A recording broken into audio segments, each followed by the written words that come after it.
Figure Fight Club. We're repping the crew, battle on the floor. It's me and you, pose them up right. Let the showdown begin. In this action figure world, we're destined to win. Got my action force, they ready to strike. Transformers roll out, they're ready for the hype. Marvel and DC, heroes in the ring with every epic.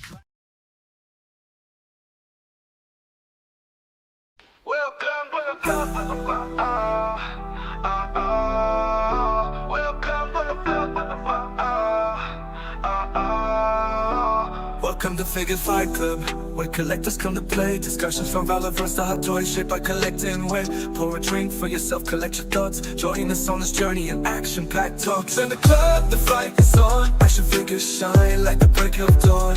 Collectors gather around, any drink will do. In Figure Fight Club, we welcome you. Welcome with the flop, with the flop, oh. Welcome with the flop, with the flop, oh. Raise your drinks up high and let's cheers. You're among collectors and like-minded peers. From stores to conventions, we take you backstage, exploring figures from modern day to the Stone Age. In the club, the fight is on. Action figures shine like the break of dawn. Collectors gather around, any drink will do. In Figure Fight Club, we welcome you. Welcome with the flop, with the flop, oh. Welcome. It's Friday night. That means it's Figure Fight Night. Friday Fight Night, something like that. I said it wrong, but whatever. Welcome to everyone. It's a great Friday night, and I'm looking forward to the weekend spending at home because I'm not going anywhere. It's going to be fucking awesome. Thank you all in the chat for being here. I am not alone, so let's bring out my co-hosts. I have a button for this. There you go. Let's bring them out, right?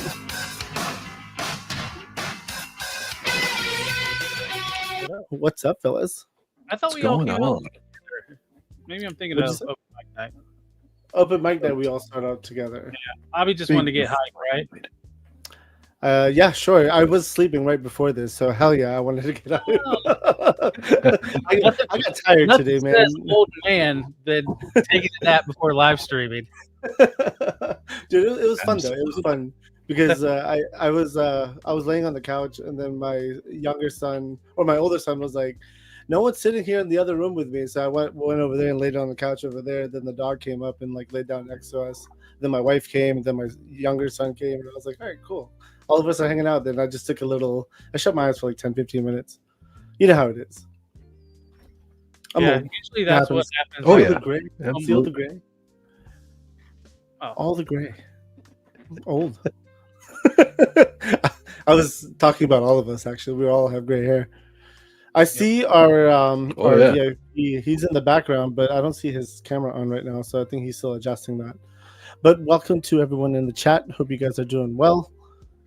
Magna, good to see you guys. What's up? Welcome. Sneaky, what's going on, dude? HVX, how you doing? Initial Goose, what's going on, man? Ken the Band, I like the new name, the Band. Welcome. I like it.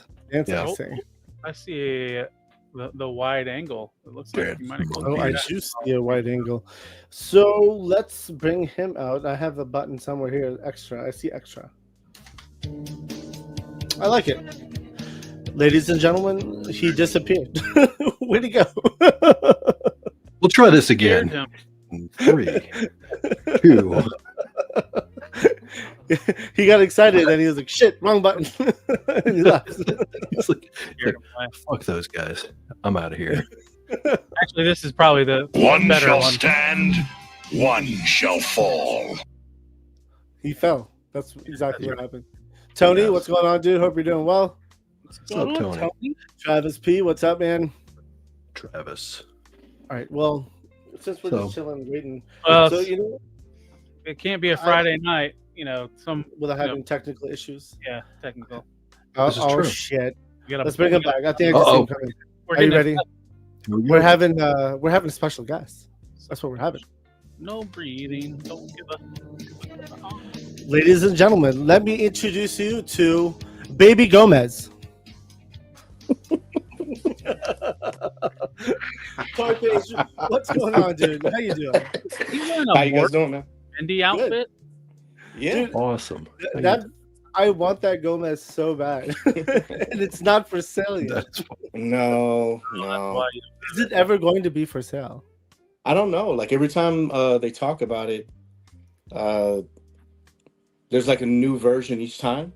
Yeah, Because you saw the Mhm. Doc Nocturnal one, right? I saw the doc. Now I've seen that one too. Actually, some like at least I think at Comic Con you guys had that one, right? Or no? No, that was Doc Yeah. Knock. So, well, yeah, he's my travel buddy. So He's your travel buddy. yeah, so he goes, and then they had Doc Nocturnal, and they have a Batman one and a Superman one. I think they're just trying to figure out which one they want to do. And he comes with like change of clothes and everything. No, but the suit does come off. It does come off. Yeah, sorry, I'll fix this. All you guys are doing is just enabling me. I tell Mez I need one. I would like. Yeah. does that mean you can play dressed up with the baby Gomez? Yes. Yes, it's consensual, and there's no inappropriate. as long as it's consensual. Yeah, Very it's good. consensual. It's nothing inappropriate either. So. He has a little flick off finger too, doesn't he? Yeah, it does. I think it's just opposite one, right? There you go. See, look at that. I'm gonna supersize you on that one. Wow. That's amazing, Oh, dude. that's Again, I fantastic. need one. I would love to have one. Mm-hmm. Yeah, Just there you because go. I'm a big Mezco collector, right? So any Mezco collector should appreciate Gomez in their collection. Yeah, he's a cute little guy. He's fun. He is. I Yeah. do hope they do it. I hope they do it because you could probably, they could do suits and stuff like that. I can imagine people customizing their own, like, spray. I want to Oh yeah, get an extra one just to paint them like black and do the eyes red. That would be cool. that would be dope. I agree. Get away from there. Mm-hmm. She's talking with Gomez, right? Yeah. You got to watch out. You can't feed them past midnight, water, all that stuff. That's Oh, awesome. I wanted to tell you guys, thank you very much for having me on. I really appreciate it. Really appreciate it. Hey, we appreciate you jumping on. I know our paths have crossed this year We do. at SDCC. I was at the booth. I probably bought stuff off of you, and then at New York we get a chance to actually chat, which was nice. Yeah. So our paths have crossed. And you're what, based out of New York, No, I'm in Florida. Florida? Okay. Yeah. Well, damn. Okay. I know, Really right? think you were in New York? You're East Coast with us. Southeast. My credit checks aren't working fine then. Shit. Sorry. Stalker. Before we jump, well, I guess we could jump right into it. So I have a big list of questions. We're going to talk about a little bit of Mezco later on, but let's talk about you as a toy collector. How long has it been since you got into the hobby of collecting toys or action figures? I've been pretty much all my life, and then I stopped. You grow up a little bit, you stop collecting, and then It's girls, I know. yeah, responsibility. It's no girls. Yeah, Yeah. girls. yeah, that's it. Yeah, they take care of it until you hook them in, and then Then you're like, hey, look, Yeah. I make 6 figures a month. yeah, And the next thing you know, they're yelling at you, so you're just going to hide in your toys. yeah, especially. But I stopped for a little bit, and then life slowed down for me a little bit, and then I started collecting again, and then I just pieces here and there. Gotcha. And then I started collecting Mezco, and then you fall down the rabbit hole. That's a good and shitty rabbit hole to fall down, though. Yeah. But so what when you Yeah. got into collecting, like serious collecting, what was it that kind of drew you into the hobby? Actually, it was taking pictures. I started photography. Mm-hmm. Okay. Yeah, I started taking pictures, and then the people that I was trying to take pictures of, I was really bad at it, and I take a long time. And Okay. so I was like, I need something fun, and I think I was practicing on a figure one day, Okay. and I was like, they don't talk back to you, they don't ask for breaks. I'm like, this is great. I'll just start taking pictures of like little figures, and then it went from there. That's actually so. What year? Time frame? What time frame was that? Oh God, it was when I got out of the military, probably around 20. Was it? When did I get out? 19. I'm trying to remember. Around 13, 15-ish. Yeah, around that. And then I think my first figure I ever got was a Play Arts Kai figure. It was a Joker. I was like, oh, these are great, but they're just too big. And then I started collecting little Marvel Legends, and then I was looking at something. I saw somebody's video, and they did a review on a Mezco Dark Knight Returns. Oh, yeah. So I went on eBay. I started looking, and this guy, he was selling the Dark Knight, the black and gray one, and then the MDX, and he wanted $200. I'm like, there's no way I'm paying that. And then now, fast forward, and now it's like $250. Oh, dude, that's a good deal. Yeah, We'll get that's a drop in the bucket, easy. yeah, but he was selling both of them, and then so I did that, and then after that, here I am. Yeah, no, and I, you know, from a photography standpoint, I'm like the complete opposite. It's easier for me to take pictures of people than it is of action figures because I need them to talk back to me, and I need to tell them what to do and how to pose and all this other shit. And with action figures, I got to go do it myself, and it's such a nightmare. And then like I always like with a big, you know, with a larger subject like a person, the lights you could manage that really easily. With toys, it's very different because that plastic, you know, sometimes it gets too shiny, then you got to mess with the light to make it less shiny. And I've always struggled with like action figure photography because of the fact that it's just like even like a detailed scene, pain in the ass. Such a pain in the ass to do. Oh yeah, But it's so fun. Oh, yeah. You learn so much.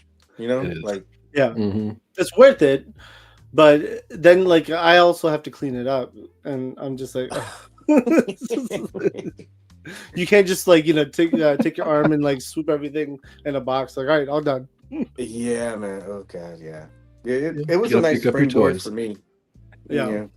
It was a springboard for me because I Mhm. started doing like photography, and then, you know, like you said, you do setups, and I started I didn't have any dioramas, so it was just, you know, that plain back, you know, the poster board. Yeah. Yeah. I was like, I need a little bit something more, so I bought a diorama from a guy, and you know, when you first come in, you're not used to all the, you know, the money stuff, and I'm like, this is a lot of money for this, and then now I understand why, and so I bought it from him. I'm like, I think I can do better than this. And you Yeah. know, you crash and burn with it. You go, this is a lot harder than what I thought it was, but it's from, you know, it just opens that kind of stuff. So like I'll build dioramas now. I'll take photos and stuff like that. So it's just a nice creative outlet. It's a great stress reliever. That's why I like doing it. Yeah, no, I was going to Mhm. say, so at some of the at New York Comic Con, they had some of the displays that they have at some of the bigger shows. That's done by you, right? You make them? Oh yeah. I've gotten very lucky. I think one year they needed a diorama, Mhm. and I forgot what I was. Oh, I made something, and they said, "Do you build them?" And I said, "Yeah." And they said, "Would you like an opportunity to build a set for us?" I said, "Yeah, sure." And so I did that, and then I think I've probably been doing it for about 3 years for them. For 3 So- years. I mean, that's awesome. I mean, the displays always look nice, you know, at least for San Diego and New York. Oh, thank They you. always look awesome. They look banging. I mean, plus, like, you know, that's what enables you, right, as a collector, especially at Mezco, when you see the new stuff that's like out there and like displayed nicely and like a nice diode that kind of fits it all in, tucks it all in, and then you're like, all right, fuck, I'm buying this now. Yeah, it's nice. Yeah. It's fun. It's a little stressful because you know they're still setting stuff up, like how they want to set up the booth and everything. So Yeah. sometimes, you know, I think I've averaged maybe like 3 weeks for those builds. So you got to be able to like do all of that work within a really compressed amount of time. 3 weeks is insane. I mean, you do multiple layer diodes, so Yeah, that's insane. yeah. It's cool. It's nice. But I know there's a lot of other diorama artists out there, and you know, I've seen their dioramas at the shows and stuff like that too. But you got to make sure that you're really tuned into it because, man, it's sometimes they don't give you a lot of time because they're still trying to figure stuff out. But it's a great opportunity to be able to like do that and be able to go there and say, "Oh yeah, I did this. It looks really cool," you know, and people respond to it. So it's cool. That is awesome. No, I agree. And to the chat, I'm flagging your questions. We'll ask it at one point. That way, we just don't take away from the conversation. You know, so we talked about photography. We talked about your dio building. Let's go back to your collecting habits and what really kind of led you into it. Do you remember what was the first figure you bought you mentioned G.I. Joe and then Marvel Legends, and you saw Batman. What was the first Mezco you purchased? Let's ask that question because you're Mezco heavy now. Yeah, it's primary. I dabble. You dabble a little, a little bit. a little. Sure, a little bit. But yeah. Mezco's like primary. I was doing everything pretty much. I did Bandai, Legends, Joe's, Okay. Mezco, 5 Points, and then now you know how it is. You kind of come to realizations like, I don't have enough time to really mess with a lot of this stuff. So, or money sometimes. yeah, that too. It starts, Yeah. I have a good balance with it. I mean, but you start noticing, I could be spending money here and doing this, or I don't have enough time to be able to spend doing this. Like if you're doing builds and you're trying to take pictures. And so like a New Year's resolution I had was I'll probably streamline and cut down. Like I cherry pick Legends now. And I like Joe's a lot. I don't think I can get away from them. And then Mezco, I'll always collect that. So Mezco, yeah. I have a question. I've kind of asked this to Abby because I know he collects Mezco. What, like, because that's a high price for those figures. Yeah. So, how do you get into that? What drove you to like start getting into Mezco?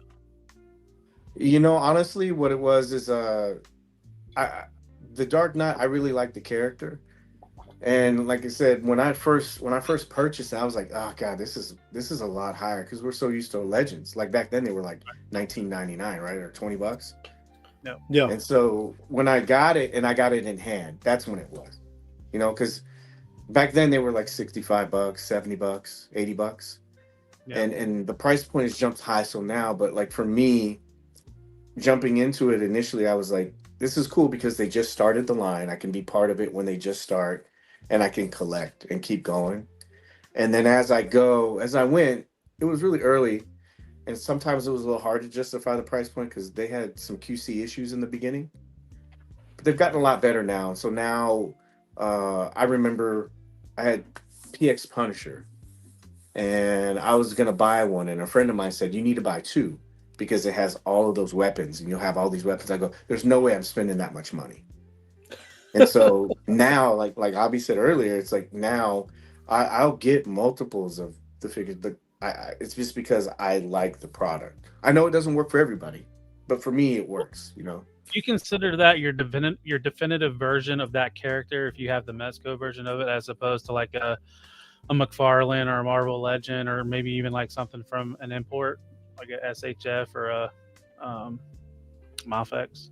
No, I'm not. I don't try to be. I know I'm Mezco focused, but I don't try to be like, this is the definitive thing. I don't collect anything else. I'll buy a Deadpool from Marvel Legends, but I don't do it like to compare or say this is better, this is better. It's just whatever suits me. Like you might have, for me, in my opinion, like you might have a Deadpool from Marvel Legends or Rebel Tech Yamaguchi, and you might be able to pose it a lot better than you can a Mezco. But aesthetically, I like some of the stuff with Mezco better. Like joints, it's personal preference. Like joints, I've gotten so into now that I don't like to see too many joints. But I also know that Mezco, it's not going to be able to hit a pose that another company might. So all I do is like if I'm doing something, I'll swap this out. Yeah. So for me, it's like there's room for everything. All right. But that new Deadpool that just came out, the MCU one, that one is a pretty damn good figure. Even articulation wise, is really good, and I would say it's very comparable to at least the Marvel Legend MCU when it comes to articulation. And then it just looks a lot better just because it's got the soft goods. Yeah, but there's always like that new Red Hood that came out. The pants are really tight, but if you mess around with the figure enough, you'll break it in a little bit. But it just takes some time. And I know Mezco, they catch a lot of flack for articulation. So like I'll get a figure, like somebody said one time, they said that's classic Spider-Man they had. It didn't have any articulation. And I'll just go and I'll pose it. And I'm not the best poser at all. but I'll show you what the figure can do. It just takes time. I think, like Todd said, it's the price point. A lot of it's you don't want to break, $85 to $100 figure. So people care for it a little bit differently. They don't want to push it. Mezco used to have a lot of flack about breaking in QC, so I get it. But for me, I'll mess with it. I don't care. And they do have good articulation. It just takes time. It's a learning curve, just like with everything. That is true. You do make a good point. I mean, when I first started down the Mezco path, I remember I was too scared to even. I had like 30 of them, right? Nothing like compared to what I have today, but I kept them in the box. I never played with them. I never like messed with them, and it was like I was too scared to touch them because they're so fucking expensive. I was like, man, I'm spending $60, $70, $80 on one toy. That's insane to me. And then finally, what's up? I was gonna say there is video proof why you should be scared when you articulate. Oh, dude, I am fucking. Yeah. I have broken so many toys. I mean, at this point, it's at all lines now. I've broken Mezcos, multiple Mezcos, and it's painful. Just as painful when you throw away a Mezco box. But it hurts. It hurts. Especially, like, I've snapped a Batman. Which one? I'm trying to remember. It was, I think the Supreme Knight. The forearm and the elbow, I just snapped it off, and I was like, "Fuck!" Like, I was so pissed. I was so mad, and that was painful because again, you're talking about like at the time it was probably like $80, $90. But today is like a very different story, right? Like back then, I was scared to touch them. I would look at them and like not even hold them, just look at them from the box since you had that clear. Since it was clear, so I was like, "Ooh, look at that." But today it's like I have loose Mezcos. I buy some of them loose and just pose the hell out of them, then like just drop them in a box, and I'm just like whatever. And it's just I think you mature over time, and that's how I look at it. I think I just went through that maturity, and it's like, man, I think the most expensive figure I ever bought was like $275. I think I remember. Which one was that? It was at the time a Mythic Legions figure. It was a Barbarian Kickstarter. Oh, okay. Yeah. That was the most expensive. But then they fucking re-released it, and I was like, well. Yeah. I see them. I was like, I like that. I like when companies do that because it gives you, improved materials and stuff like that. Maybe plastics and molds that they used before. It was their way to get into there, and then they prove all that stuff, and then you'll get an updated version. So I don't mind re-releases, but I mean updated or even just like it tries to draw in a new crowd, right? Sometimes these figures get out of hand. I mean, dude, I guarantee you, there's some Mezcos out there that are probably like $400, $500. I mean, like just a lot of the Rumble Society stuff, right? Just alone. Yeah. So I am glad to do re-releases, right? Like Pink Skulls. Let's just use that as a good example. The original tin PSCC tin is like $600 even today. I think it's gone down because they've had like different versions, but yeah, I remember at the height, people were charging so much for that. Like $600 to $800, and people were buying it, and people were parting those figures out. And I don't ever have a problem with like repaints or reissues because, like I said, I always look at companies and say, oh, they probably improved on the material, like just the soft goods or the plastics or any of that stuff. So any company, it doesn't matter what company. I don't have, like you said, we're seeing a lot of reissues right now through like two big companies like Mafex and Hasbro are doing a shitload of reissues right now, and I think a lot of it has to do with the price increases. It's more expensive to produce figures. The tariffs and everything else is affecting it. And I think that's part of the reason why we're seeing more reissues. And then they have to be doing research to see some of these secondary prices, and lets them know there's a need for it. And I'm all in on it. I mean, we kind of were talking about it Monday night. Bring on the reissues. These aren't investment properties. These are toys to play with, right down to the bare minimum of what these things are.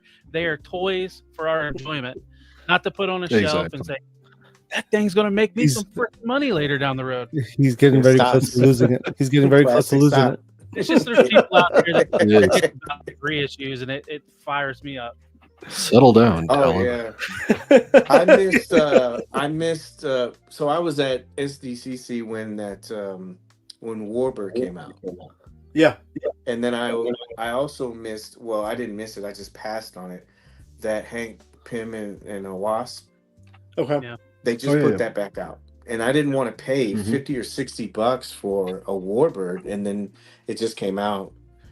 I don't know how much it cost when it initially came out, but like I always thought I was like, well, are they? $25-$30, I think. So it only went up like $2 or $3 then. It's not like Yeah. a big deal, right? Yeah. I was wondering, Yeah. like, why didn't they Yeah. charge for? It's what a they good did before? figure. I mean, I actually I lucked out and got the Warbird through Target, and I had two of them. So one I sold, and then the second one I opened for myself on my shelf, and then eventually I sold that too. Yeah. I know Yeah. this is Transformers, but Hasbro reissued the G1 breakdown that went with the Minosaur set, and it was a like Wave 4 end of the year thing, and it was selling for like $225. A $25 figure selling Jesus. for that much, and that helps out. Right. That helped out a lot of people that needed that figure. Mhm. Yeah. And then like you said, it brings new people into. There's some Yeah. people that And the just started reissue of those. collecting. Yeah. What are you saying, Oh, I'm sorry.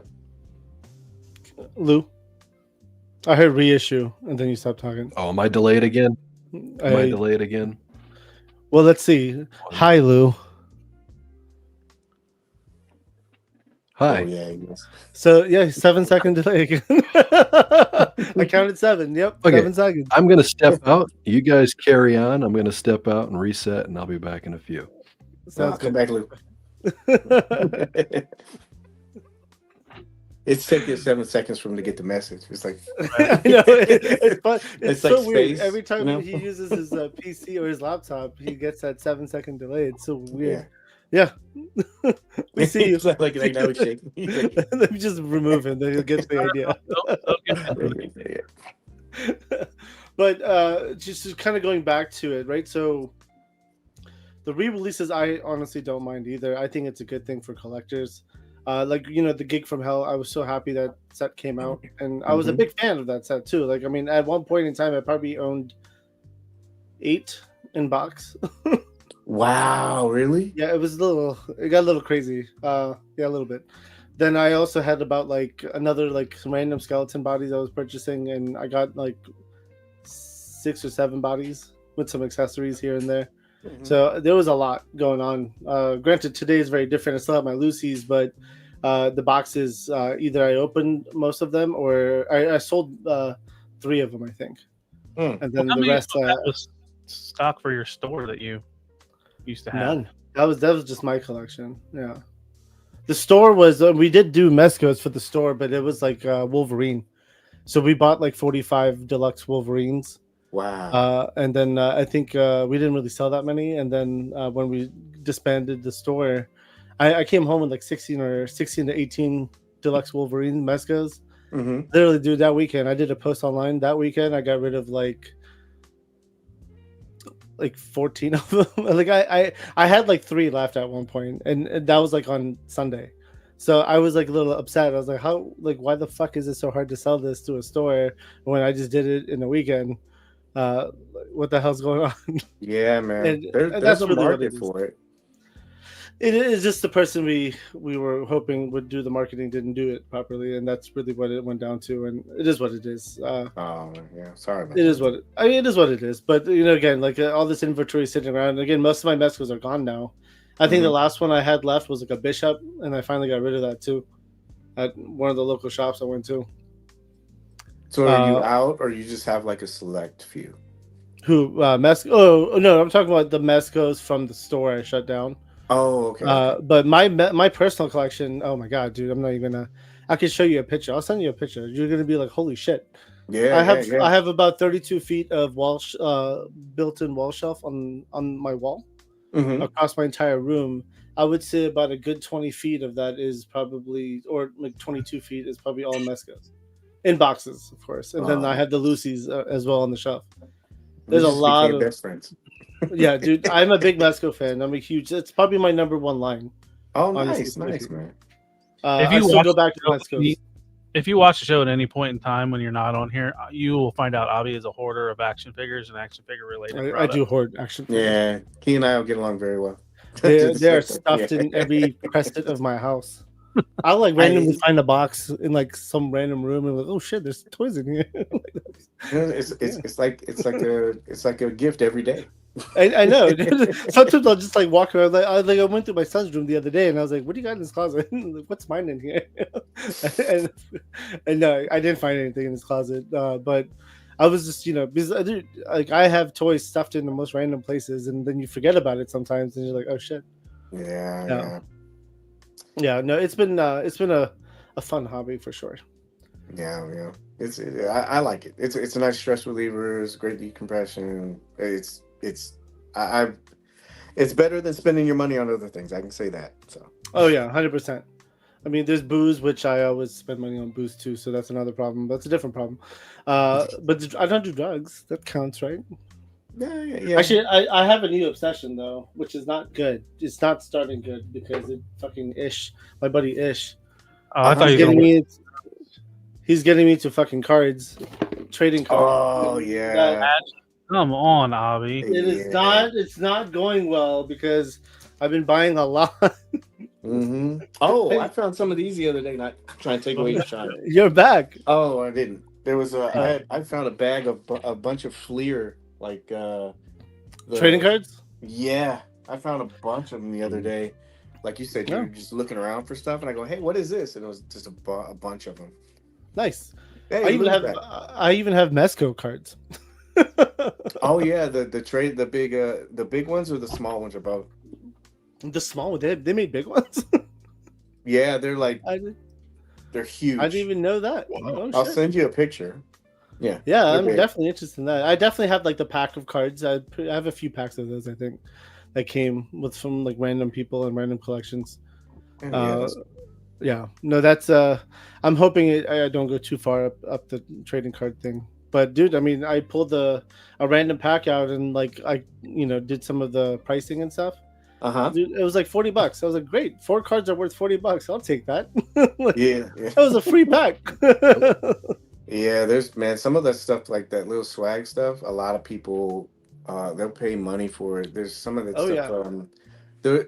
When you were at San Diego, you probably saw them. There's these little stinkles. Stinkles. Yeah, if you bought the Agent Gomez, they were like $15, but if you just bought them outright, they were $20. Not a lot of people got them, and so I haven't seen those. And then I got online, and I was just like looking around, and one guy was selling a pack for him like $50. I'm like, you got to be kidding me! So, because I bought Agent Gomez at STCC. I didn't buy a stinkle though. Yeah, it was. I think it might have been the pricing thing with people because it's just 3 of them, and they're dressed in the Warriors kind of stuff. I did see it. I remember seeing it. Yeah, and so if you bought it, you got it for $15, but if you just bought it outright, it was $20. And some people did, but I think the price might have kind of like moved some people off. But now they don't have them anymore. So. I like the little Mezits that Mezco does. Yeah, the little cool. Gomez ones. Man, they're fun. I have probably like 100 to be honest with you.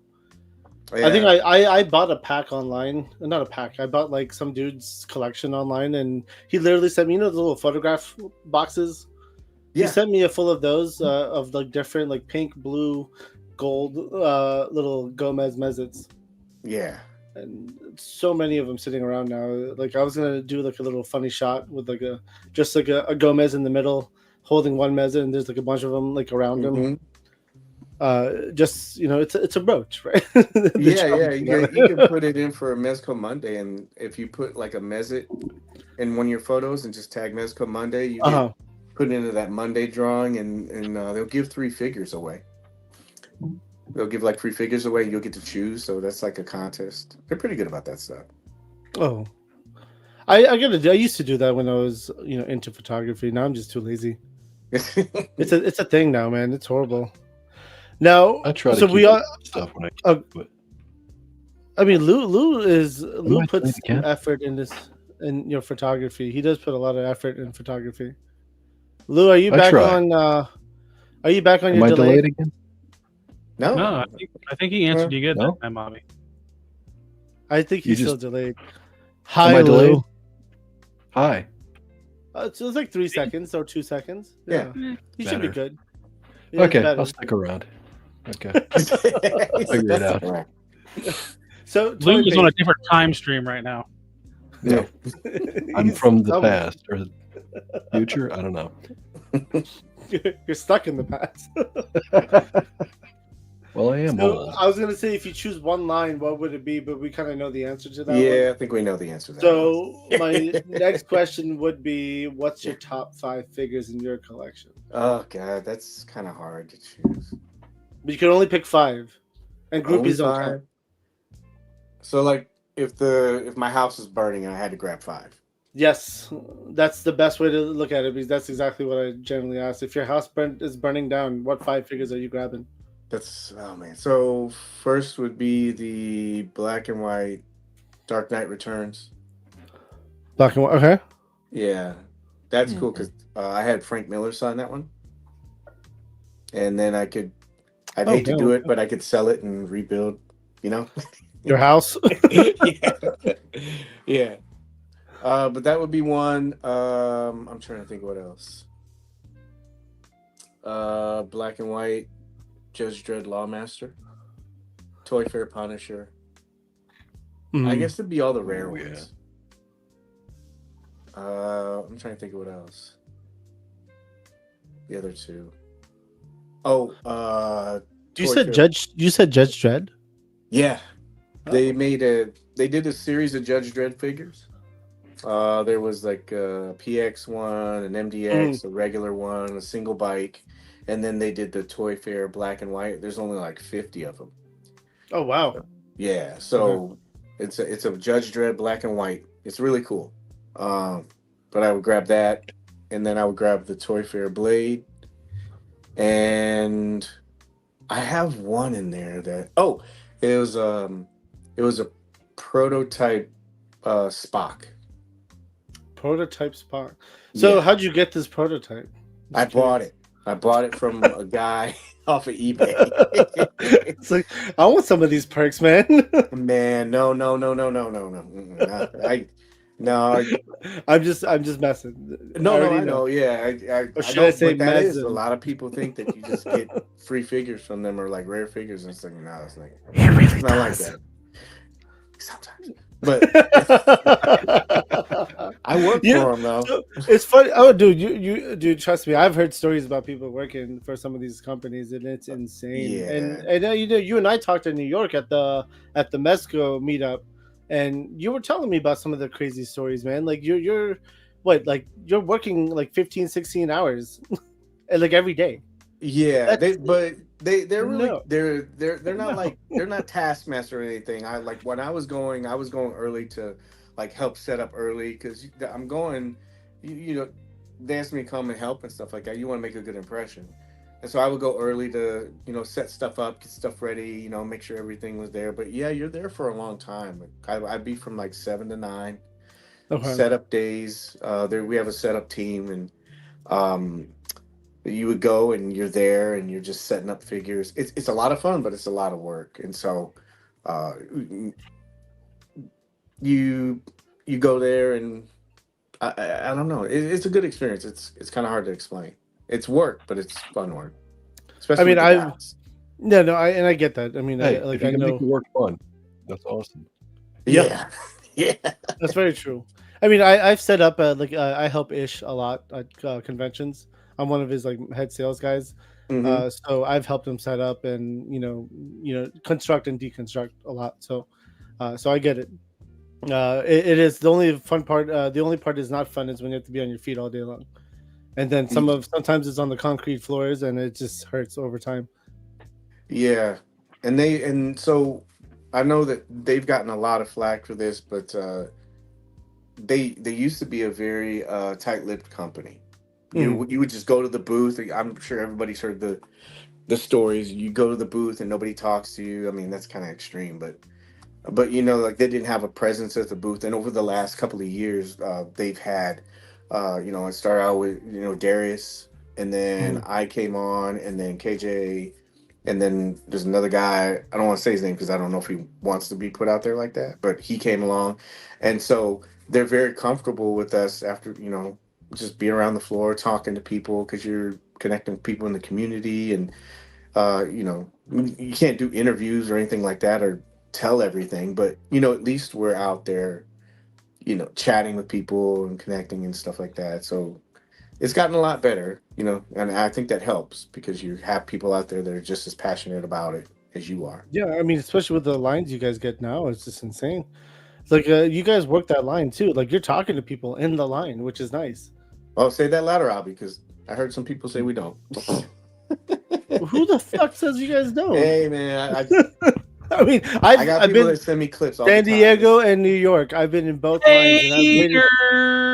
Yeah, man. Exactly. Oh, I mean, God. there are so you know. Again, I've heard stories about some of these haters too. You know, like these guys in the Mezco groups are complaining about their figures having issues, and they're trying to get a free one, replace it, or you know, it's not that good, or something didn't happen, and it shows like successful deliveries.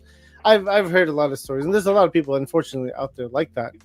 It's probably you know, it's part of the game. It's unfortunate, but it's true. Not everyone's going to be honest and respectful, right? So Yeah, I know there are people out there that actually they do have QC issues, and I've seen stuff. there are with true break and stuff. QC issues, yes, but I'm talking about the Yeah, ones that don't have true ones or fake deliveries and all that bullshit. Yeah, I think that's with anything. I do think that there's a maximum effort to try to talk, and because we know that was the stigma about the company. Mhm. And they felt comfortable over time to allow us to go out and talk and stuff like that. And you know, you can't just reveal secrets and everything, but at least you can talk to people there. So it's not like that. I'm pretty sure, you know, there's a lot of stuff that gets said about, you know, the company, but it's always good when like you and everybody else goes, because then you can see it. You know, there's Yeah. people that go and they talk, and we have to So- control the line and everything. So, Toy, what are you drinking tonight? nothing. You gotta pour some alcohol. We gotta get you talking some secrets later. No. I can't do that. I can't do that. Oh, you get him drunk first. I like having an opportunity. I don't want to. That's what I'm saying. He's gonna start drinking. Reveal your beginning. You're like a villain. You can't reveal the plan immediately. No. He'll tell you everything that you need to know. Hey, I still want that one. Damn it. Ask him. He'll tell you. I think I did take a picture with Baby Gomez wearing the Doc Knock costume at New York. I want to say New York. I think I do have a photo. Man. It was good meeting you, man. It was really good meeting. Yeah. And I gotta tell you also, thank you very much. I know, like, because we did the meetup, and I know that there's so many different things people could do, and I can't tell you, man, it meant a lot to me that, you know, you came and you brought, you know, people with you and stuff like that. Yeah, of course. Dude, again, I saw you posted it. I was like, I missed it out. I missed out in San Diego. I didn't get a chance to go to that one, so I was like, I made sure we're gonna go out to the Mezco one in New York. Yeah, I really appreciate that, man. Thank you so much. Yeah, no, I was looking forward to it, honestly, and it was fun. It was a lot of fun. It was nice talking to a bunch of Mezco collectors, and we're just chit-chatting. Everyone's opening up toys, playing with figures on the table, drinking, you know, all that good stuff. Yeah, it was a lot of fun, man. So I was surprised by one thing. You just named your top 5 figures. I didn't hear a Rumble Society figure. Oh, yeah. Oh, Yeah. Shame. Yeah, I know I do like them a lot. I don't know, like each one of those figures I mentioned, they have a lot of sentimental value. It's not like value, but it was just what I had to go through to get them, because some of those are really hard to get. Okay. So, but I like everything about the line. I mean, even that new Superman that's coming out, you know, I still got him. So I mean, you know, I like the line. I think they do really well. Okay. For me, with what I like to do. I know it doesn't work for everybody. Oh no, and I understand that. You know, we do have to ask some questions later, because I do need a new Daredevil. Oh yeah, man. I would love if they did that, man. Like the Shadowland version, or even just a red version. But yeah. I need a good articulated one though. Oh I wasn't really happy with the last ones I had, and I was like, you know, we need a good Daredevil. Did that one break on you, or? Probably no, it didn't. I sold it. I think. I think the suit was too tight and it just wasn't working. I couldn't work it well enough, and I think it was limited too, because it only had single joint. It was single jointed, not double. No, that one was double. I think. Was it? Yeah, double? all of those were double. Yeah, the PX one, the red and the maroon one. The vigilante one. That you're talking about the one from the Daredevil series, the black Yeah, one? I don't really buy comic stuff that much, Oh, unless it's like DC. yeah. So Yeah. yeah, the Netflix one, that one was single jointed, but It the was red single jointed. suit was double. The red The suit was comic, but that's an older figure now. Like it's considered ancient at this point, right? yeah, I think so. Yeah, yeah, Yeah, because but it was. I think it was before I even got into Mezco the first time around. yeah, the comic versions they had the PX, that was the yellow and the red one, or maroon. Yeah. They had the red version, the red suit version, like a classic one, and then they had the Shadowland one. Shadowland one, I love that Shadowland one. Hmm. I'm trying to remember that one. I see. I don't do Marvel that much anymore. I used to do a lot of Marvel Mezcos, but I got rid of a lot of them, or I'm Yeah, still getting rid of some of them. But it's on the way out. yeah, Um, I like pretty much all. I love their DC. Excuse me, I love the DC. I love Marvel, and I do love Rumble Society. It was just you only gave me five, so. yeah, fine. Okay, so you mentioned mostly 112 scale figures. Do you do 1/6 scale? No, no, I don't, Have we ever because touched a hot toy and gone near that? I've never had a hot toy. I just don't. I don't want to fall down the rabbit hole, but then also room. Those things are Yeah. probably twice the size. They look great. I saw. What did I see the other day? It was brand new. Oh, a Predator from the new Predator movie. Uh-huh. It's just like it's amazing. Mm-hmm. I just look at that stuff and I enjoy it from afar. You know, some of that stuff. Yeah, I don't recommend buying Yeah. one because it is a fucking rabbit hole, dude. Yeah, yeah, It, and it's really bad too because like I don't have space for it myself, but I own like 20 plus. And I yeah. think Sneaky is in the chat right now, and he offered me a great deal on 3 of them. And I was Mhm. like, "Fuck, okay, I'll buy it." Didn't take much. It's happening. Like there's more coming, and I'm just like, I don't have anything displayed. But I mean, again, it's such a good deal, and it's like characters I want because he knows I'm a big fan of DC, and it's like it's right up my alley. Yeah. Um, let's talk displays. You have your personal display collection, and I'm assuming they're displayed. No, it's Uh, all boxes. it's all boxes, really. Yeah, I man. mean, again, a lot of people do that, so I'm just that's what I was asking. Like, our biggest enemy is space, right? Our biggest villain. So how do you Yes. handle space? Space. I condense a lot of stuff. Like I'll take a lot of them, and I found this like years ago. Yeah, the photograph cases. Yeah. Yeah, yeah. I like Mhm. when I found those, I put them up and I started doing it, and I've expanded to different stuff, so that condenses a lot of it, but it still overtakes everything, and so I don't I don't like cleaning period anyway, and dusting, and so it's bad. Yeah, and so it's bad enough as it is. So what I'll do is I just keep them in the boxes. Plus, I like a lot of that stuff. It's how the material. Some of those will break down. Yeah. I'll keep them in the Right, box, right. and I haven't had any issues with my stuff. But my stuff's climate controlled. I don't put display lights under every figure. That breaks it down, and then Yeah. just the environment, so that I've helped all the ones that you'll see, like the pleathers peeling off. As soon as I see those posts, I go and I go check my figures, and they're still fine. So, and I take Yeah, pictures of them. yeah. I was gonna say, it really. I That's mean, it good. really just depends on condition too, right? And how you keep the figures, how you take Yeah, care of them, and how you're bending. I mean, I know there's been a few figures that have that issue, like the blade, the coat from the blade had the flaking issue. I think.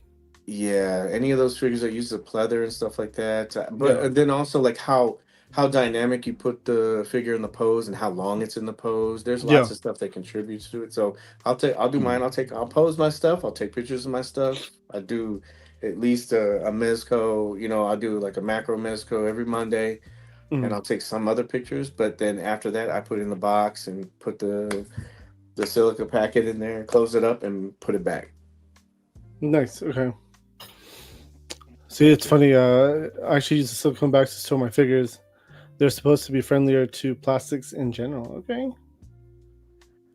Yes, but I Okay. also watch those too. Like, you know how some of those packs they're in there for a long time. If I see them start getting yellow or something, I'll take Hmm. extra ones I get from other figures and I'll put them in there. I still watch that stuff. Yeah. I don't put any Yeah. 303 or any of that other stuff on any of my figures like Batman. That stuff will eat your figures up or protectant. Yeah, so I don't do See, I any of just that. keep most of the ones that I really really like just stay in the box. Yeah. Like even if I play with them, I put them back in the box, put that plastic tray over it again, and then slide it back in and push it in the shelf. I'll send you a picture so you can see how it looks, but it's Yeah. just like a wall of Mezcos on the top. It's Yeah. I like it. Looks good. Same with you. When it's all together, it looks good. That's for Yeah. sure. Now, again, I was going to ask if there's any lines you've abandoned or lost interest in. I'm assuming it's everything else except for Mezco. But you probably still do a little GI Joe classified. Bandai. I used to do Bandai, Bandai. Marvel, and Star Wars, and then it got to a point I just it was nothing wrong with the figures. I just wasn't playing with them. I think I had like I had pretty much all the Star Wars stuff. I still have some stuff, but I think out of all the stuff that they put out, I only took like a Mace Windu shot with some stormtroopers, and that was it.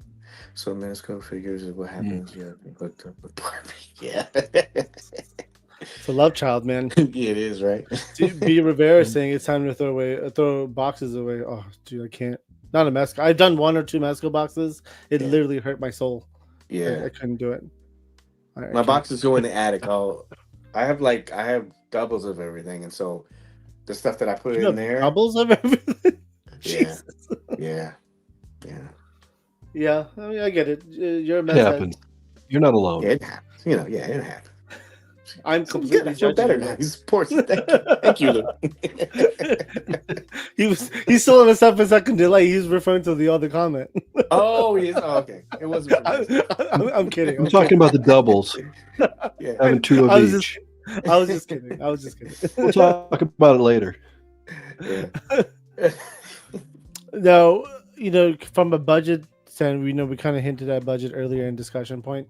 So from a budget way, how do you decide what you want to buy? Or you just say, fuck it, I'm buying it all. I'll regret it later. I don't care. I make sure my bills are paid first. So you're the responsible collector. That's good. Well, depends on who you ask. Well, the wife doesn't count. So as long as my bills are paid and I know that there's food on the table, everybody's taken care of in the house and stuff like that, I feel like I kind of earn that. I'm really lucky. My girlfriend, she supports, unless it gets messy. Yeah. Then it's like, hey, you need to, but I mean, I was lucky. I wasn't collecting hard like I am now, and so she's just kind of like taking the journey with me. But she's supportive of it. She knows that it's just something that I do, and doesn't have any issues with it really. Does she travel to shows with you too? Oh no. No. Just because I was hoping you would have said yes, because then like if my wife would comes into the chat once in a while, and she'll be like, or she's like in the background like listening. So if you said yes, then we're like, see, honey, his wife does it. Well, she's listening right now, so. Oh, But we do I do conventions. I've done it with Mezco too, but then also where she works, they do conventions too. Oh, so nice. I'll go, and so we kind of like dabble in each other's stuff, so we know how much work it takes and what brings each other joy. Wait, she works for a toy company as well, like a toy convention, or no, it's something else. But okay. They attend conventions, and so Gotcha. Sometimes I'll go and I'll help her, or, That's do nice, stuff. Yeah. So, it's good because I think that helps because you get an idea of what the other person goes through, and so. Yeah. No, I get that. Again, as long as the home life is good and bills and everybody's taken care of, everything else is just that's just part of my fun stuff. I mean, that's again, you just gave the best answer. That's the best answer. You're a responsible collector, and I love that. There's some irresponsible ones out there, and you guys know who you are when I say that. But, but again, you're doing the right thing, right? You take care of home first, always. That's rule number 1. Yeah, try. Yeah. All right. Let's see. I'm skipping around for my questions a little bit, just because mine was a little bit generic. But let's ask this question here, because I feel like. How did you get involved with Mezco? I think you and I kind of briefly talked about this a little bit at the bar. But I figured might as well ask this question again. Now we're in the live chat, so you could kind of give clues to everyone who's listening in or the replay squad if they want to know how to get involved with a toy company. So, God, how do I do it? So, when it's kind of, I'll try to make it brief. So when I first started, go long, dude. Go long.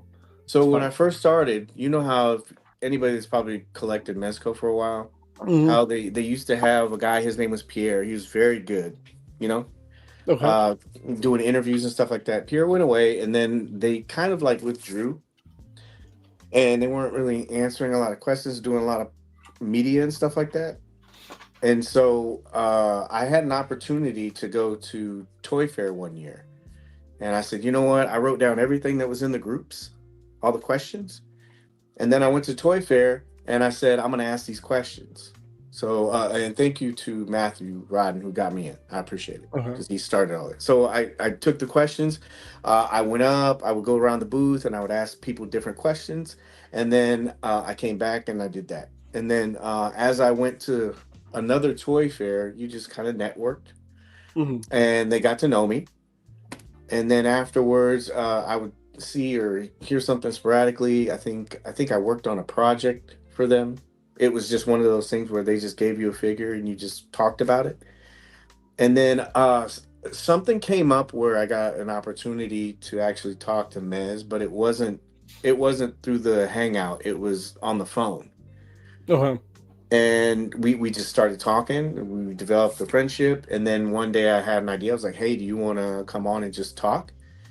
And he was like, yeah. But even after that, it took like 2 years to get him on that show. Oh wow. I Yeah. remember I remember talking to you briefly at New York. I was like, "You think he would do an interview?" You're like, "Him, no." and No. then I Yeah. asked him, and he was like, "Me, no." So, Yeah. It's he's only done one on TV, and it was, I think it was even with Aztec. It wasn't even with Mezco. And then he okay. did a print interview. He doesn't do press. And so uh initially we were just talking as friends, and I guess we both got comfortable with each other. And I asked him one day, and he's like, I don't know about that. And then probably another year passed, and he said, hey, do you want to still do that? I said, absolutely. Mhm. And so, the relationship built from there. And then there was like a couple other opportunities, like, hey, we'll send you this. Can you just, you know, do a video or tell us what you think or take pictures? And I was like, yeah, sure. So anytime they asked me to do something, I said, yeah. And then the diorama thing. And then one day he called and he said, hey, we're short somebody. Do you want to come and help set up? I'm like, hell yeah. Mhm. And you just came out. It's not a paid gig or anything like that. It's you just But I go mean, out. I'm assuming you get your expenses reimbursed and Yeah, everything. yeah. Like Yeah, they'll provide you like a hotel, stuff like that. yeah, But like when I go to New York, you'll have the hotel, but everything else that you're just going. So it's your yeah. time and everything else like that. But I don't mind. There's more value in going there and not only being around like the community, because you know how it is at the con. It's different when you see people in person. Very different. Yeah. I Right. mean, a lot of people don't understand that either. It's like sometimes you work at an event for free, but what you're Yeah. really doing is establishing a connection and a network, and that Yeah. is worth a lot more than your time sometimes. Uh, Yeah. the amount of people you meet at these larger cons is That's insane. yeah. Bless And you. not just with the company. It's also like that's the whole thing with the Mezco meetup. You know how it Mhm. is. People, you don't see people online. People don't know your personality, or they may not know you, and you start building up that. So Exactly. Allegiance has a great Mhm. example of that. But it's getting people together, and then of course, obviously, you're building a rapport with the company too, so you can get opportunities. But I know a lot of people think that, oh, I don't know how he gets this opportunity, or I don't know how that person gets chosen. There's a lot of stuff behind the scenes that people aren't aware of. You might have put in 5 or 6 years of work to even for somebody to even see you at the booth. So it took me a Exactly. long time to get there. Yeah. And that makes a lot of sense too, because you have to earn that trust. I mean, that's cool though. I mean, you are at the booth now, and how does that feel, right? You're handling money. That's what you're doing too, because you're taking the money. I So like the that's a fact. big trust. That's a very big trust. Yeah, I like the fact that, like I said, they didn't have that I guess that social media presence, Mm. and so I'm not anything official with them at all. I'm just pretty much they're helping doing the dioramas and stuff like that. But for them to trust me enough to do builds, or even to talk about the product that they're with customers. I mean, that's Yeah. that's that's pretty big, and so it's appreciated. But That is like I huge. said, it's not something overnight. It takes a while to work for it, you know. So. But that's awesome that you've been able to work your way there. I mean, again, being able to create something for a large show like STCC New York, and then like that's your build right there. That's on display that thousands of people are probably taking photos of, and it's going all through the internet and social media. Yeah, So it's cool. that's cool. That is dope. Like I would be like, yo, I built that shit. That's me. But I don't hear you doing that though. No, like I'll like I might put like pictures out like the build stuff, like the process and everything, and then obviously like you got your friends and stuff like that comment, and you want to hear what Yeah, your other people think of it. You're like, hey, what do you think of that? You know, like, oh yeah, I exactly. built that, but not something that's blasted or anything like that. It's a nice experience. It's humbling, but you don't want to like take it overboard. But Yeah, no, I get that. Now, earning the years, multiple years of trust. You know, you obviously have Baby Gomez with you right now, yeah. so that's a big thing of trust, right? Because that's not a mass-produced item, I'm assuming, and it's limited. Yeah, there's a couple, but like it's the same thing. Like they trust me to have it, but then you take pictures with them and stuff, and You you take know, him around with you, like different places. You go no, hunting. he stays here. But You don't go hunting with him. no. We're not like out on the beach or just I'll hanging put out him in a with people. backpack. Yeah, His head sticking out, no. flicking everyone off. Yeah, no. It's mainly like it's there, but a lot of times it's for like when I'm traveling or something like that to go there. Yeah, We're of just course. Yeah. taking footage and videos and stuff like that. But that's a lot of trust, and I appreciate them doing that. No, it's amazing. Now, what do you work at? I'm assuming do you work at the warehouse at all as well, or do you do any packaging? Oh no, I don't No, have I'm none of that not stuff. I don't have any kind of official title or any kind Yeah. of like that Okay. with them. Yeah, So you it's don't do anything warehouse related and things like that. no. So I can't ship your stuff faster. I'm sorry. I So was what I'm I gathering is, wasn't even gonna ask. You're like, as what I'm gathering, Well, that's is cool. obviously What are you he's doing here? up to get info. Now he's trying to get you to give him free shit, sneak Yeah. some stuff. and have his packages sent first. Yeah, Oh, I just got a message the other day. Nightwing is on its way finally, and I think Beetlejuice is processing. So I was like, "Dope, okay." Did you I'll see the get that. pictures of him already? Beetlejuice? Yeah, somebody in the Mezco UK group. I'll send them to you, but somebody in the Mezco UK group, he already got them. Showed them all lit up. Yeah, it's cool. It's cool to see that, like, because you see some of that stuff at the convention, but you can't. You want to make sure that until it's released, you can't say anything. You don't want to give up surprises and stuff like that. And so, like, when you see people, you're like, oh, that's cool. That's something cool about it too. You'll see people discover stuff, and it's cool. Yeah, and I can't wait to get the Beetlejuice. I actually canceled my I think SHF Figure Arts Beetlejuice because I bought the NECA one, and then when I saw that Mezco was doing one, I was like, oh, I don't need this Bandai one. I'll stick with Mezco. Yeah. We're gonna get to that one later, the fall off the truck part. Oh yeah. So I mean, again, like you go to these conventions, you're hanging out with the crew of Mezco. There's got to be certain secrets that get said out loud by accident or even on purpose sometimes, and you're just considered hush, right? You're not supposed to say. Yeah. You don't. And Yeah. You don't. that's the number one. And again, a lot of companies are that way. You don't talk about it. Right. Now, is it as serious as getting an NDA signed? I have signed an NDA, but when you hang around them enough, you kind of know. And if there's something that they don't want you to talk about, like say you're in the back and they show you a figure or they're putting a figure and they're like, we're not putting this out, don't talk about this, then you know not to talk about it. But I think the relationship I have with them is they know that I do information in the groups and stuff and try to put stuff out. And so if there's something that they don't want me to say, they go, Paige, this stays here. Yeah. Everything else, I take it as, it's okay. Because a lot of times I'll ask them questions about stuff. Hey, what's going on with this? And they're very open with the answer. And if they don't want to answer, they say no. But you got to be able to respect the boundary part because you don't want to lose. You don't want to say, oh, you're not coming with us this year because that, to me, it's not just me. It's also some of the other stuff like those photos and stuff you take at the con. A lot of that stuff I wouldn't be able to do, if I didn't have that access or that that relationship with them. So it works out for everybody if you think about it. So I don't want to burn that. I agree.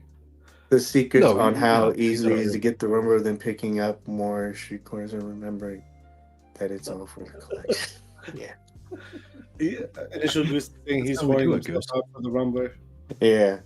I heard some people had problem with like getting that, like some of them haven't gotten it yet, or they've been shipping in the wrong place. So I know a lot of people selling them.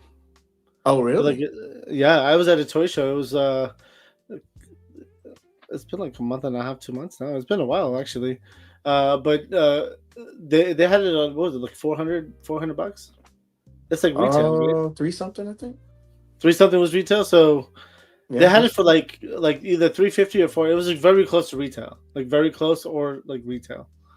And I was very curious, and I was gonna swing it, but then I was like, you know what? I already have way too many damn vehicles. I don't need more. I Do can't even fit all the you vehicles I own do you in think my. it was because of this, because the cost, or do you think it was because of the product? I buy a lot of my Mezcos and imported figures from this guy, so I Yeah. just think it's this guy. To be honest, I mean, he's a great dude. He's one of our members. He's part of the crew here at Figure Fight Club. He's one of our North Carolina guys, and I again he goes through figures like I thought I had a problem. Yeah. He's worse. Yeah. So I was like, all right, it's good. It's good to know you're not the only one. A little bit. It's like it's not only me. That's glad to hear that actually. But he's a good dude. Yeah. But I 325. buy a lot of my stuff from him. 325. Okay, that Yeah, wasn't too bad 325. then. I think he probably had it for like 350 then. So Yeah. it was very close to the retail price. Yeah. And I'm sure if I just negotiated, he would have brought it down because he's a good friend of mine too. Yeah. But I buy a lot of my Mezcos from him and my import figures and just just if I want something with soft goods, I go to him first because Oh, he nice. he probably buys them all because he's into that soft good stuff. Hmm. So let's see. We talked about the secondary market. Did we talk about the secondary market? We didn't kind talk of a about little bit. secondary. I We did was not talk touching about on at the beginning when I was ranting about reissues. So we talked about reissues, but how do you feel about secondary market for action figures, and the way figures appreciate in value? Um, Mezco's definitely appreciate in value. Not all figures do, but Mezco's definitely do. was it Talib? Was that, what did you say, Talib? Like when we were talking about it initially? I mean, What? that these companies have to be paying attention. At least Hasbro, with the amount of reissues, and maybe even Mafex, with the amount of reissues, they have to be looking at the secondary market to kind of decide which ones to reissue. Yeah, but I guess the question really is on your opinion about the secondary market. Again, like something. Red Hood is a good example of something that happened recently. It's a recent figure that just came out. It sold out very quickly. Yeah. You're not going to get another re-release until next year now, like February. Yes. Now you are, since it's sold out, you're looking at secondary market. It was what, like $150, something like that, 140, $50 retail. Yeah, I think it That's depends after on shipping and tax. yeah. I think it depends on if you got it at the con or if you got it on when it went online. But like But online now, like today, from secondary market, it's going what, 200 at lowest I've seen it, and 225 or yes, 250. It's insane. yeah. So like, there's two parts of this. So like in the group, the Mezco group, I tell people you can't like bash pricing because everybody has their own price. Yeah. And if you're selling for whatever you're selling for, that's the price it is. It doesn't mean that you agree with it or I agree with it, but you got to give people the freedom opportunity to be able to buy. Yeah. Right. But I've been like those figures I told you earlier about. I've been part of the aftermarket where I had to buy it from somebody, and it sucks. I didn't like it. And so when we were at New York, and I don't know if you were in line, Abby, or not, but when we were there, they sold out online really quick, and then people were there, and we had to make sure. I keep saying we. So they decided that what they were going to do is they were going to do limitations like each day to try to make it Mhm. fair for everybody. Because usually the first day, what will happen is that's preview night. Not everybody goes, and if they would have just sold, they would have sold out the first night. So they Was tried to that make it Thursday, right? right. Yeah. So they tried to make it fair for everybody. They did daily allocations, right? So you would have people that would get mad about the fact that, oh, well, I came here and it sold out for the day. It's like, yeah, you're trying to get it. So I get like people wanting the figure. And after a while, they already knew that they were going to do, they had another shipment coming in, right? Yeah. And then they already knew that they were going to do more. And so when we were in line, this is another good thing about having people like in the community, working with a company. Like you would see people really disappointed. I would just say, because they'd already said it anyway. I would just say, hey, don't pay aftermarket. Just wait. It's gonna go up. It's gonna go back up. It's gonna be Yep. available. Just wait. But And but collectors are not patient people. they're not even on the show, like on Some the are, on the some show. are. I would tell people on the show, don't pay aftermarket. Just wait. They're taking all this stuff into consideration. But I think a lot of that has to do with when people hear limited Uh-huh. or there's a number attached to something, automatically that just pushes people into it, and people To do buy. some wild stuff. Yeah, Mhm. to buy Oh, it, dude. also to sell it. A lot. Oh, Yeah. sorry. Yeah, Go ahead. What were you saying, Tal? I was just going to say a lot of collectors don't understand. Collectors are the people that create that market. If you're not Yes. willing, there isn't collectors out there that are willing to spend that amount of money for said action figure, then the Yeah. sellers won't put it at that price. Kind of like what a headcanon put. People are only willing, whatever it's to them. So Yeah. No, that's collectors, very it's true. That's not a a very good. collector. It's not scalpers. Everybody wants to use that buzzword, scalpers. It's fair Mhm. market value. If it's selling for that amount on eBay, that's what people are willing to pay for it. So Right. you can only blame collectors. Collectors get mad at collectors. I tell people that in the groups, like I know, I don't agree with it. I'll tell people all the time, I don't agree with aftermarket pricing, but you can't tell somebody what something else is worth to them. You can't tell somebody that wants to buy it what it's worth. And so I just tell people in the group, I'm like, I get it. You can't price bash in here. The best way to do it is just let the post sink. If you don't like the price, then don't engage in it. Exactly. And it'll sink to the bottom. And then if you don't agree with the price, whether it's aftermarket or it's a company, You run the a toy Facebook collector. group, right? Yeah, and Which so one is it? Is it the Mezco Collector group, right? Is that it? yeah, yes, sir, yeah. It's the one with the orange one. Yeah, I'm gonna post in there. I'm gonna post a bunch of Mezco figures. It's gonna be fun. he's like, I'm gonna make him like all $1,000 under the shield. That's how Oppie got banned from the Mezco group. Did he? No. He was Not yet. not Not yet. But yeah, I know. I company used or to whatever. post. I try to Mhm. post in there. I think you know how you do the propaganda bullshit with the shows. You're there. I think I try to post once in there, and you guys like stop me or remove Oh it. no, I wouldn't have done. Oh well, I think like one the of you guys show- did. You said you don't advertise YouTube shows and stuff. No, I don't think that. The only Someone thing that told I me have not for to our do it. well, So the only thing I remember. have in our group is like if it's Mezco related, because Van, Yeah, yeah. like Van, like he does like Purple Gang stuff. And I was like, Yeah. yeah, man, as long as you just do Mezco, it's just to try to keep the group focused, because it'll tailspin into Mhm. other things, all these yeah. arguments and. But All no, those if too, you yeah. had this, I'd say, oh yeah, we're talking about Mezco tonight. Well- Okay, great. Boom, Well, you you got know, it. I did tell you, was it yesterday, that we are giving away some Mezco figures at December 5th. Once we hit 2,000 subscribers, hopefully we hit 2,000 subscribers by December 5th. So I have 2 Mezco figures lined up. Can I advertise on there? Yes, please. Yeah. Yeah. Because I need all the help I can get at this point. Yeah. Because Put we're it up running tonight. behind. Put it I tonight. will actually. I will put it up tonight. Actually, I'd wait until tomorrow. Like, no, tomorrow because like it's late. People won't see it. Oh, I know. It'll get buried. I Right, know. right. Yeah.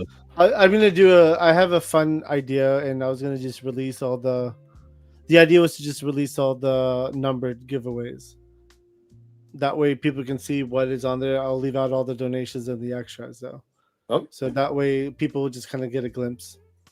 Uh, Initial Goose has a bunch of questions I've already flagged, so sorry, Goose, for not showing those questions so far. But he asked, here's one question for the crew. He said, what is the longest you have successfully waited to buy a figure? Oh, Luke. Am I still delayed? No. No, you're good. Oh, good. Oh, Yeah, wow. It's already Sunday, Lou. Glad Working you're real time. I love it. What is the longest you've successfully waited to buy a figure? As in, waited Pre-order, for I guess you retail? order, waited. I guess maybe if you pre-ordered it and then waited to get the figure. Does I that mean, count? honestly, the two longest companies is, honestly, Mezco's is definitely one of them. Yeah. That's up there on that list. But then so is Mythic Legions. Oh, I They're mean, kind of Yeah. high up on that I list don't too. collect either of those. I mean, for me, because Hasbro is also like a year sometimes, right? right. I don't Right. pre-order Hasbro. I don't pre-order Hasbro stuff, so I have no idea. I'll pre-order Hasbro for sure. I mean, if we're looking for weighted to successfully pre-order, it's probably any HasLab for me. Any of the HasLabs that I got, the Hiss, the Dragonfly, that would be probably one of the longest pre-orders. But if we're talking about, holding, because I don't know if Goose is talking about it. We're talking about holding out to get a figure at or close to retail value, whereas talking about like secondary market. If that's what he's talking about. He's in the chat. We can ask him. Okay. Goose, are you referring to secondary market, or are you referring to like prepaid and then you wait for the figure to get in? But I mean, I think he was referring to the prepaid part. There he Holding goes. out He for says holding out for a Holding lower out price. for a Yeah. lower price. Yeah. Oh, Yeah. I don't hold out. Either I buy it or I'm not buying it. That's really it. Yeah, well, yeah. It depends on how much I want it. It is what it boils down to me. Like, I don't own a BotCon Swarm figure, the exclusive Swarm BotCon figure, because I have not, from Valiverse, because I've not seen a price I'm willing to pay. I want that figure, but I still haven't found it at a price I'm willing to pay. So it's been years. Which figure was it? The BotCon exclusive Swarm Trooper. I forget what the Wasp Raider. The green Wasp one, Raider, right? Valiverse. Oh. That's like that green one, Oh. right? Like the Yeah. like the shiny green. Yeah, the one. Yeah. I don't have that one. Otherwise, Mhm. I would hook you up. But yeah, I don't have that one. Sorry. Yep. That was the very first Valiverse, green and yellow. Oh, nice. Yeah. Yeah. I've been trying to how convince about- Jordan to sell me one of his because he supposedly has like the most out of everybody. He probably does. He's just hoarding it. Accessible. Anyway, I mean, Jordan probably. I don't know a lot of people who have that figure. I think Toyamic Displays has that one too. I want to say, Mhm. but it's not gonna. It probably won't be that cheap though. If it's going for a lot of money. How about you, Toy Paige? What's the longest you've ever waited, or do you like? You probably do what I say. Either you buy it or you don't. That's really it. Yeah, I bought it. I think the longest I waited for 89 Batman. That's the longest Mezco one. And then if it was one that I just waited out to buy, like it was released and I was waiting for a good deal, it was probably Toy Fair Punisher. It took a long time for me to get that one. Yeah, because there's only like 66 of them, and so it took a long time.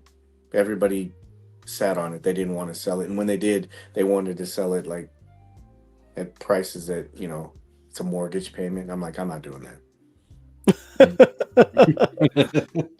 I totally understand that, man. The collector. Yes, this is the tape show. Just make sure to hit that like button and keep watching. It's not live. It's not live at all. Well, I mean, with doing that delay, it's kind of taped for him. Yeah. This is true. He's not really delayed right now. I think he's going in and out right No, now. I'm just busting his balls. Okay. So you're messing with me. So I don't even know when to talk because it's like, how long till they hear it? Have we already moved on to the next segment? Wait till I mute my mic and start talking, and my lips are moving and nothing's happening. You'll really be fucked up then. Oh, dude, that would be funny. Yeah. All right, I have a. Yeah. So you mentioned 89 Batman Toy Page. Oh yeah. I mean, you know where I'm going with this, right? Yeah. So I'm ready. your true opinion about the figure. I like the figure. I'm not just saying that. And I'll say this. So the female figures, like Catwoman and stuff like that, those are Uh-huh. definitely figures that they could have improved on. I was never a fan of single jointed elbows. So, Mhm. because I know people think I like glaze this company a lot, but I liked the '89 Batman. But I think my situation is different because I didn't have problems like everybody else did. I didn't put protectant oil on mine. I stored mine like I was talking to you earlier. I Mhm. did like some dynamic posing with them, but I didn't leave them in there. I didn't have any breaks or anything, and I have a couple of them, and I don't have any problems with it. But like I said, that's my experience. I understand if somebody's leg broke, why they would be mad, but that was I like it, and to me it was a nice jumping off point because I was trying to tell people, I was like, this is kind of where companies will probably go, so kind of get used to this. And no, this sucks, don't do it. And then a couple of years later, you got the females that are on that body, and I love that, like Yeah. Tangerine and Spider Gwen. They Oh my use God, they're so good part of figures. it. Yeah, I mean they're not fully seamless, but Yeah, they're semi seamless. They have the arms, but they're good. I mean, dude, that was perfect though. That was perfect. You whatever Yeah, you guys like, at least Mezco, what they did with Tangerine and Spider Gwen, yeah, amazing. yeah, They're so good. yeah. It's And just like anything is it's an early. I mean, they put so much time and money yeah, and into that figure, and it took so long, and then the end result wasn't what everybody expected, and so it leaves a sour taste in your mouth. But that's what I say all the time. You just gotta like, okay, they tried something, and even if it didn't work, you still learn from it, and then you get something better later on. yeah. No, I totally agree with that. I'm surprised you said you liked it though. I mean, well, I guess I'm not that surprised because I haven't. So my '89 Batman, I was so scared to open it, which I didn't. I got rid of it. I Hmm. sold it to a buddy of mine. Then I'm Yeah, pretty sure I got it back from him. Then I sold it to someone else. He, he's passing it I around. sold it to someone else. Someone else sold it to my same buddy who I sold it to the first time around. Then I Yeah, got it back from him. Us collectors are fucking weird sometimes, right? And the amount of figures that we trade back and forth the same figure, yeah, it's beyond me. But so I'm pretty sure I still own the figure now, the same one I bought, and it's upstairs in my room. I still haven't opened it though at yeah. all. You'll be I, looking I one day; need it'll to. just I fall need out. to.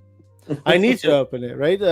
Because I've heard it's been like ripped, broke, and it peels, all that stuff. So I've been a little Yeah. worried about it. But I guess nothing that armor oil can't fix, right? No, don't do that. No, I was kidding. I was a joke. That was Oh, a okay. complete Yeah. joke. That I was a asked him. I asked them about that. Like how I was telling you, it's cool to have uh, like these opportunities because sometimes there's different people that work there. All have different, but like sometimes you'll be able to talk to a certain somebody, and like Mez mm, is very good about answering questions to a point. And I asked him. I was like, hey, I said, would you recommend putting any of that stuff on? He goes, no. I told people don't put that. Put that on the instruction sheet. And he's yeah. like, I was like, yeah. And he goes, nope. He goes, we put powder on there. I was That gonna was say supposed powder to. is the best thing to do with silicone. So Yeah. And he's like, yeah. and if you look at some of that stuff, like the 303 or the Armor All stuff, it says it in there. There's a compound in there that just eats through.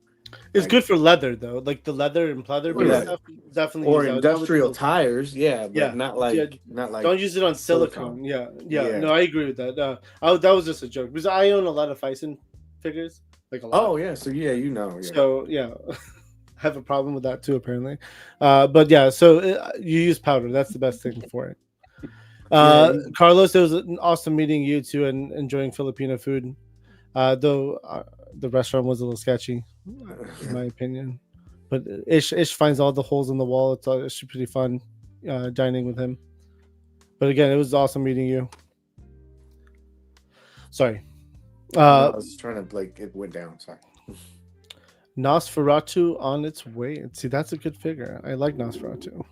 Yeah, the black and white one. I put up a thing saying that was shipping out today from New York. See, I And then- have 2 of the first ones.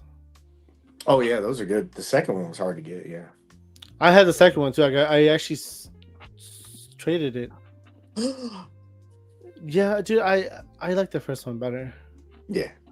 And that's mostly because you could do a lot with it, like the coffin. Oh, the coffin is so good. That's a really good coffin, the accessory that comes with it. And then you can actually use it as a scarecrow. You can make a classic scarecrow with that Nosferatu. Yeah, like a custom. Yeah. This new one that's coming out, it's like a mixture of the two. So okay. So do you get surprise drops, or are you in the know of like future releases? Is that something you are? I guess you obviously can't talk about it with other people, but does it like come in your purview? Like, hey, this is going to happen. You can't talk about it, but we're going to release this. Yeah, I mean, like yeah, because there might be a project that you're working on, or like I said, that's another thing. When you're there, you get to hear the conversations, but that again, that's that little line. That's where. You know, just because you can't do that. Once you tell one person, no matter how much you trust them, they're going to tell 10 people. And like I said, you don't want to burn that bridge with the company. So you just kind of sit back and you just kind of like watch. Yeah. No, I get what you're saying there. Travis P said, sorry, I missed it. So what is the best way to clean our figures? Well, if it's like a silicone figure, like a Fison or like the 89 Batman, just use powder. That's the best. Yeah, I think he said it's in the instructions too. Like when you first get it, that powder that was on there was supposed to be like for storage, like kind of prevent mold, also water moisture, and then getting and dry rotting it out. And so he said, this is what he told me. He said, once you get it, you could take like a lightly damp cloth and get that powder off of it. And then after that, he said you should be good. But it's all the stuff that we talked about before. It's like, how long do you put them under the lights? How long are you dynamically posing it and leaving it there? Yeah. And then humidity is a huge thing with Mezco figures, especially like those faux leather. Mm-hmm. If you live in a high humidity area, it's just going to dry that stuff out and break it down quickly. That's why I don't put my stuff under display lights or anything else like that. I don't know what Talib is doing right now. He's putting weird QR codes. He's plugging road. He's paying bills right now. Oh, it's. I was trying to go step away for a second, and then that happened. Oh, got you. And then like for the pleather and stuff, the Armor All it does work pretty well, is what I heard for Hot Toys at least. I don't know about Mezcos, but for Hot Toys, Mezcos I haven't touched any. I haven't cleaned any of my Mezcos. Yeah, I haven't put anything on any one of my figures. Like I think the oldest one I have that has that pleather material is the Judge Dredd one. Mm-hmm. And I haven't had any Keep it issues. in a box, right? You keep it in a box. Yes, it's in the box. Like those kind of older figures, yeah. Away from the light. So like I would say Diabolic is probably one of my older ones too. Oh yeah, and I have two of them, right? One's mine, one I just bought an extra of, brand new, sealed, which is part of the giveaway party. But again, it's in the box. It doesn't see sunlight because I keep it dark in my man cave. So yeah, I think you should be good until you start, releasing it out for, I guess for the different lighting, the different humidity is a big thing too. Look, Maurice, I caved and pre-ordered the Powerpuff Girls 5-point set. Hey, Look at you, dude. This I did he did too. See, I don't have a lot of the 5-point stuff. I have like Popeye because he came in a certain box, like a certain release. Oh. The Popeye, and then I think I have a few Gomez's, and then Doc Knox and all that stuff, and then the pink skulls as well. Oh yeah, those are cool too. Like the best part was the Mezits, the pink skull Mezits. Oh, love those. Oh yeah. Apparently those are hard to find now. Too. They are. They came like in a little special packet, but they have new ones out. I don't have the other one, but they got these are the new ones that they're giving out right now. Is it the pink army guys? Oh, no, that's a hat. Yeah, he's got like a hat and he's got nunchucks. Oh, so that's cool. You're ordering, you'll get like this, and then there's an alien one. See, my Red Hood just came with the regular condom pack. Yeah, if you open that, these are what they're putting out right now. So it's not, it's in the same condom pack, but it's not the gold Gomez? No, like anything that you've probably gotten within the last like couple months, they've changed it. Oh shit! There's a delay on mine. Is there a delay on yours? Okay. Oh, okay. No, on my computer screen. I was just making Oh, sure it's gotcha. focused. And then he No, that comes with looks like a good. little zapper. You know, I'll give you a little cheat code. I do it. Uh-huh. So if you don't want to like open up the packet, you know, I Yeah. usually just take, like you see them online. I'll usually like on the back, you know, I take an Yeah. X-Acto knife and I cut it right here, like a little slit, Okay. and then I just push it down, and then you can see what's in there, so you can figure out if you want to open it or not. So I have like 20, like 15 to 20 of them in a plastic, I don't know, like a nut holder thingy.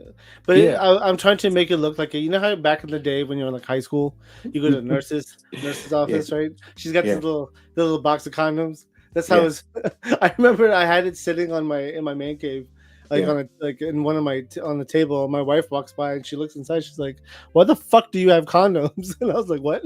And she was like, "Why the fuck do you have condoms?" I was like, "What the hell are you talking about?" And then she's like, "Those golden little packets." And I was like, Yeah, the Magnums. I was like, "Oh fuck!" Yeah, I was like, "It's a toy, honey. They just look like condoms." She goes, "Oh."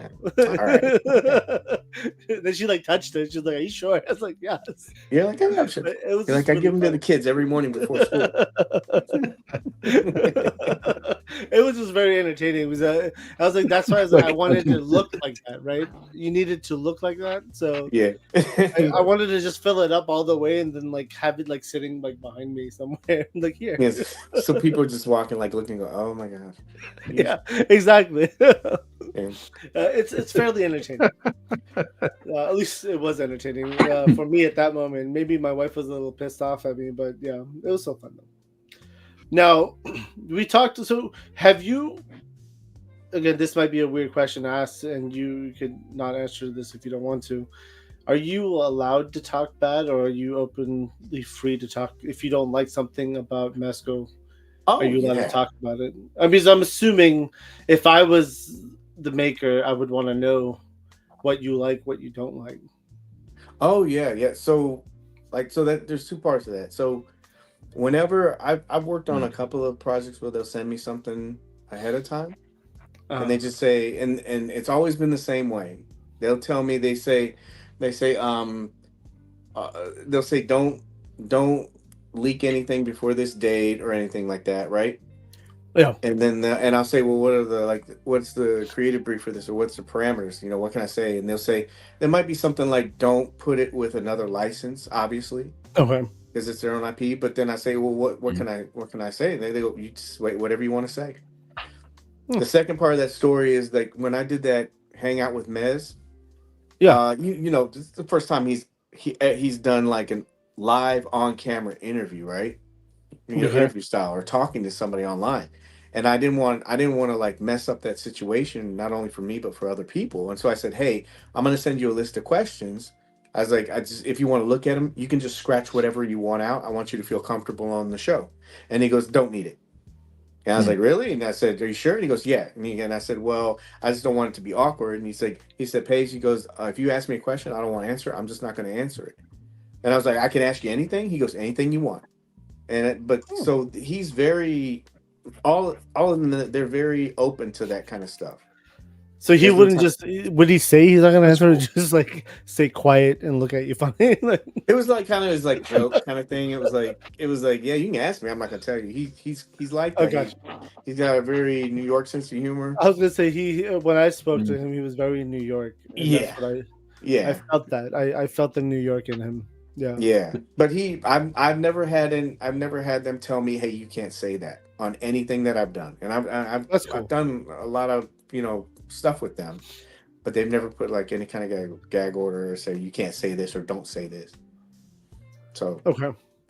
Now, normally I would ask a question like, if you could cancel one figure line forever, what would it be? I'm going to rephrase this question just for you on this. Aw. I mean, if you want to answer this one, Yeah. go ahead and answer this question, but I still want to rephrase it because obviously you know what I'm going to ask you. I have a feeling you're going to know what but instead of saying figure line, figure from a certain line. Oh. But before one.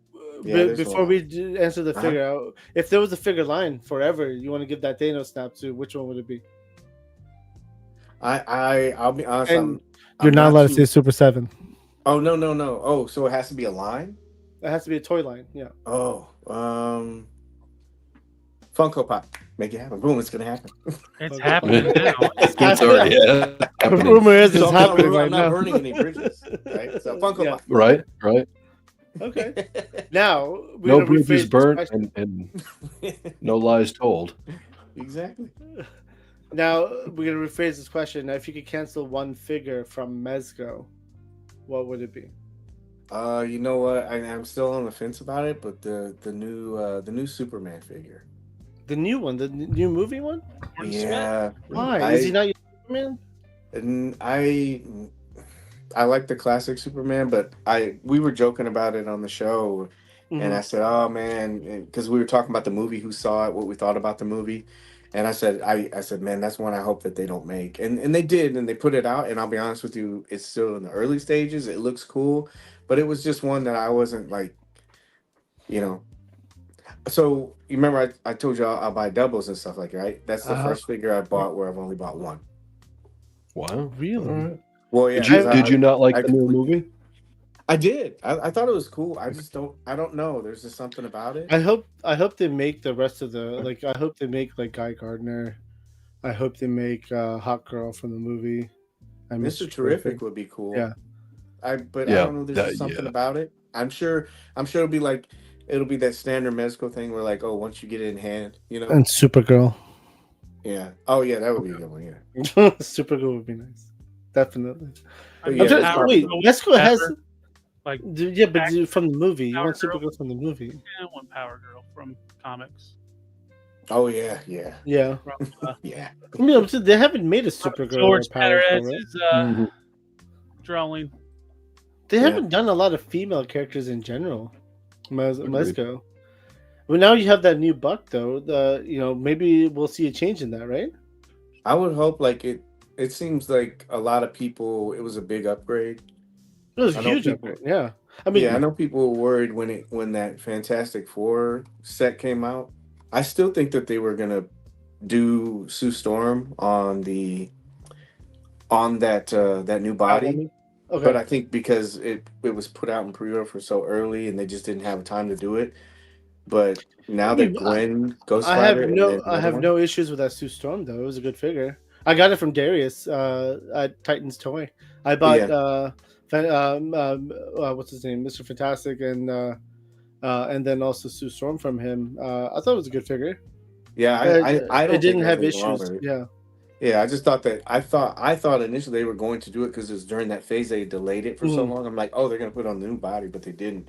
But Ghost Spider and Tangerine and then the Power Rangers, those are like the two females are on that body too. I know it costs a lot to make that body, but I think as a collector and a customer, it's worth it.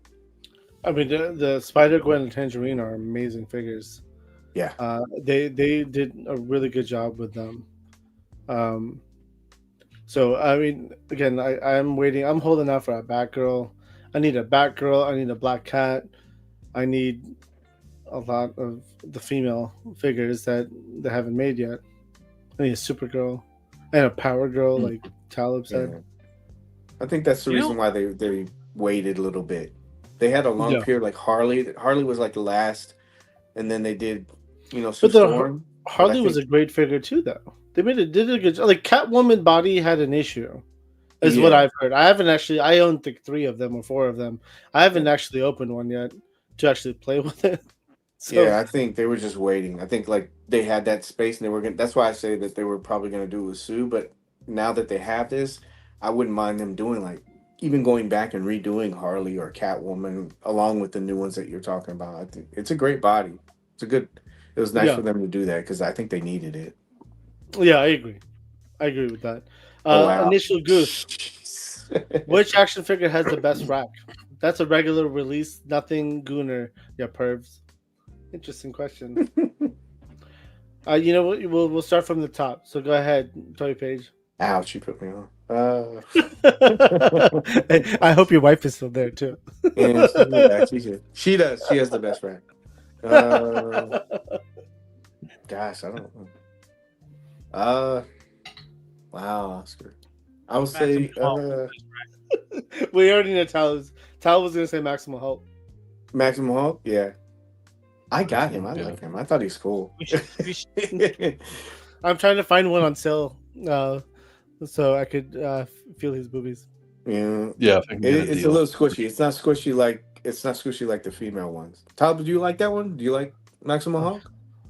Oh, he loves it. Yeah, I like it. Yeah, Yeah, it's one of I my do too. favorite figures this year. There's I like him a lot, multiple too. reasons why. A lot of fun with it. I try to put it in every review. So Yeah. Of course, he pulled it out. yeah, that's why it's sitting No, right somebody here. commented. They said, "Of course, Tyler pulled out the Hulk." I know. Of course he did. Right. He's right, I man. like There's it too. There's been a long story with Talib and that Hulk. Yeah. He's a very big fan. I mean, in my response to this is that one figure Ninja showed off and enabled me to buy from overseas, and I finally reached my house. That's like the big. I don't even know what the hell it's called, but it's like some type of succubus, and like it's literally like it hurts her back if she stands up straight. It's ridiculous she's how super. you guys know what I'm talking about, right? You remember that Yeah. figure? Yeah, Yeah, I know what like- you're talking about. I have no idea what it's called, but yeah. It's a succubus or some type of succubus, but it was like an import figure, and it was insane. Great articulation though. Yeah. The boobs were like bigger than her head. Yeah. As they should be. Mezco Dolly Parton. The chat Yeah, gets I'm sorry. I was little reading pervy. comments. I know the chat gets a little pervy. It's not just the chat does. I mean, some of these guys actually show up on the show. I think it was one of our open mic nights. We actually had like a 25-minute conversation about boobs, Yeah. which wasn't bad. It was actually kind of entertaining Yeah, conversation. Yeah. it was to collect entertaining. these It got other out of shows. control, but it was entertaining. It got a little out of control, yeah, but it was still fun. Mhm. So Crazy Figure is also another good choice for big boobs on figures. I have like I think I still have about 17 or 18 of those figures left. I bought 5K out. It was funny. You don't have to answer the question either, Toy Paige. Actually, there is one question he did ask, and I've been starting. I'll pass. Yeah. I'm gonna pass. So, sorry initially Wise. for taking so wise. You said long, why? so long for bringing this up. What What equipment would you recommend to people who aren't photography novices, but a little bit more experienced? To be honest with you, I feel like I'm novice and mid. What equipment? Yeah, what equipment do you recommend? Uh, And while you I answer hate that, I'm going to saying run it, to it's the just whatever restroom. you have. I shoot with my phone. That's then- the best. That's the best policy. That is, yeah, whatever you have in your hand, be a phone. But then honestly, I would say lights. Lights have definitely changed, my photos. Lighting, lights, and then learning lighting. And I'm still learning it, but I remember I used to have just those lamps, and they were cool, but it wasn't getting the look I want, and I'm slowly getting there now. But lights, I would say just invest in lights, quality lights. Yeah, and you can get some good price lights on Amazon. Oh yeah, everybody's making great lights like Yolanzi. I mean, geez, a bunch of really good. I've companies got out one. there. It's called Outer Link, I think, or Our Link. Mm-hmm. Let me find them. Hang on. Is They're it on phenomenal. Amazon? It's on Amazon, and they're like, you can get them. The price jumps around anywhere around $30 to $35, Mm-hmm. and I've got a bunch of them, and they're phenomenal. Orlink, ORL, yeah, ORLNK. It's a 6.5 inch. And it's got all the color spectrum. Oh yeah. Yeah, extremely bright. It comes with a diffuser. Is that the That one? one? No. Nope, not that one. You know what's funny about lights is you can almost become a collector of lights too. Oh yeah, no, that's what I'm going through that for sure. Yes. This one. Yep, that's the one. I Optical love shoot? that one. Nope. No. Oh, okay. The flat panel one. Okay. Yeah, the flat panel one, and they're wireless, nice. which I love. Mhm. Oh, nice. They can, if you've got tripods, they can connect on the tripods, no problem. And it comes with a little pouch, and it's like a squishy diffuser that, like a rubbery diffuser that fits right over it. Oh, I do. Yeah, I see it. That's nice.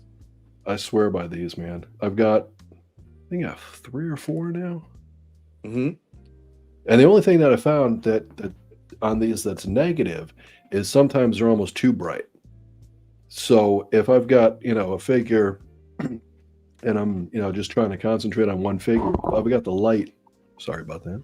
If I've got the light right there, but I want to kind of darken it up, I end up having to hold the light 3 feet away while taking the picture just to do it right, because even on 1%, it's too bright. It brightens up the shot too much. But yeah. Oh, yeah. I like those lights. Yeah, that's the cool thing too. Like they're so portable and powerful now. It's crazy. And they're cheap as shit. Mm-hmm. They're Yeah, so yeah. cheap nowadays. It's crazy. And Maurice, I've got a couple of those Ulanzis too, and I like those. They're little square, about maybe that big. Those work out as well. I like those a lot. Yeah, best camera to ever have. Lights to keep, most important since photography. Literally writing. Yeah, perfect. He summed it up. Just kind of get how are you on time? By the way, Toy Paige. Oh, I'm good. You good? Okay. Yeah, our shows generally usually last pretty long. Generally, we're at 2-hour show, but we always go over. Oh, that's like that's like whenever you want me to. Yeah, I was gonna. Yeah, I mean, you go a lot longer than that. So yeah, unfortunately, there's so much to talk about, man. And, dude, I totally get it, man. Yeah. I think the initial goose, the name was Purgatory. No, was it Purgatory? Is a loose collector figure. I thought. I don't remember. I'll find out and I'll let you know. Just to kind of go back, I do have some other questions, and some of them are interesting. And the others aren't. That's some of No, they're all good. They're all good.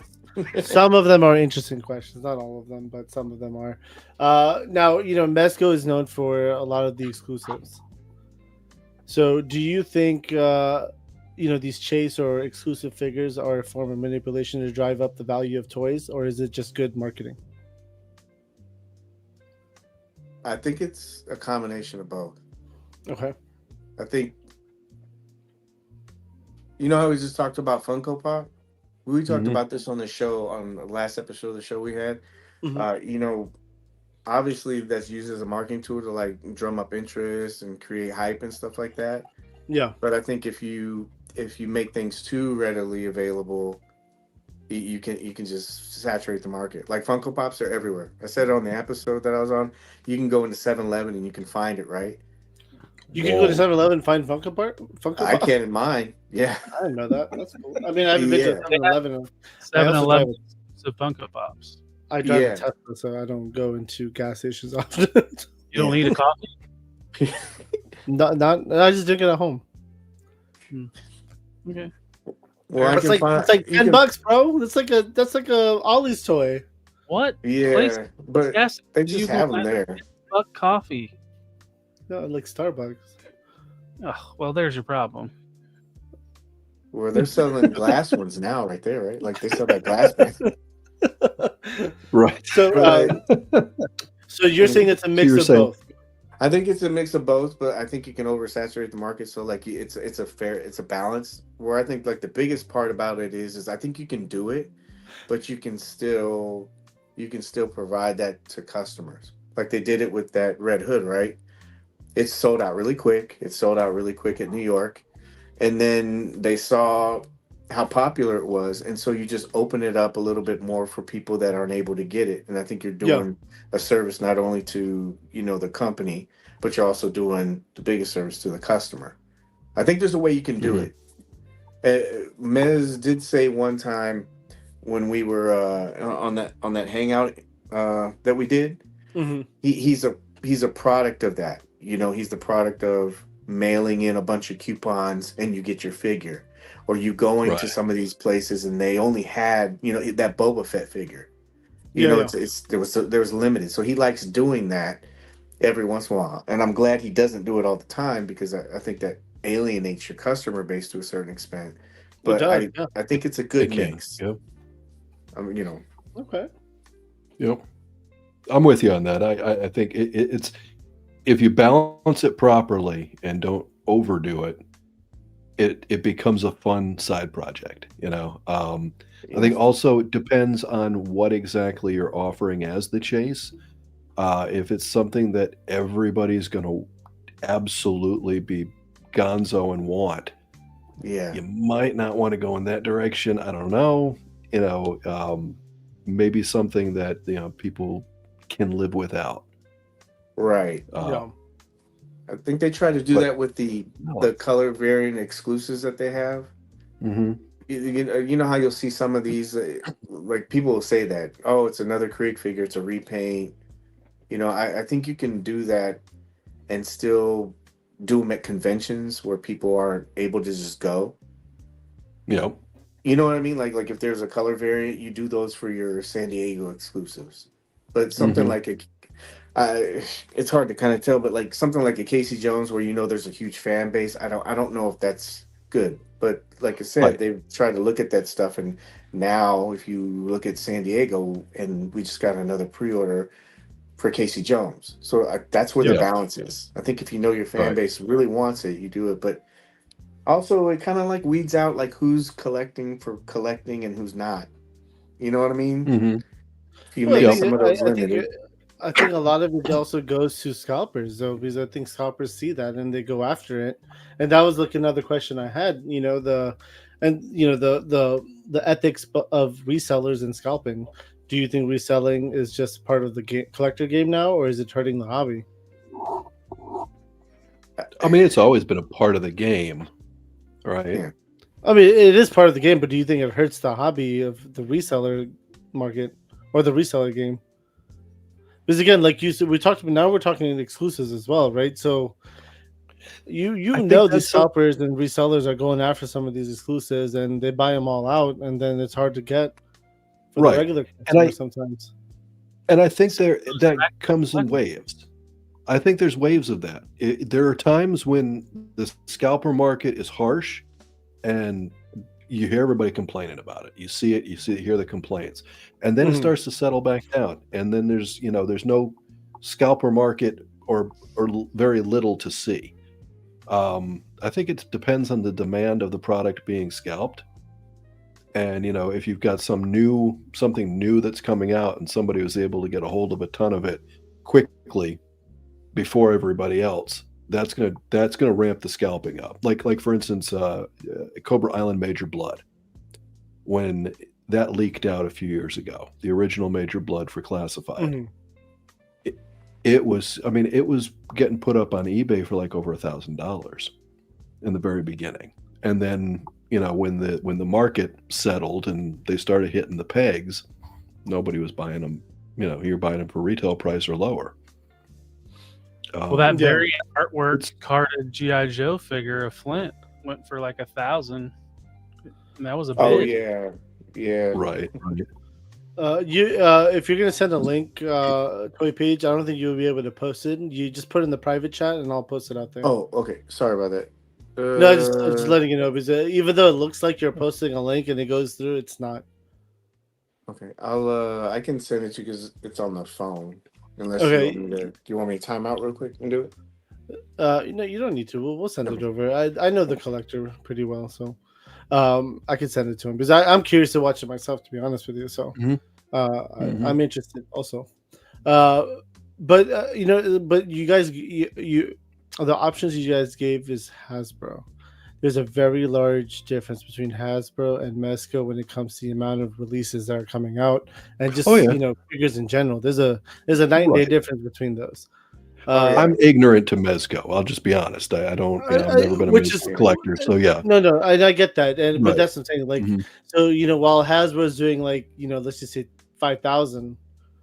I'm still gonna run number. It could be 1,500. I don't know, but if they're doing a large number, you just say probably about a quarter or even less than that is from Mezco. Right. Okay. Yep.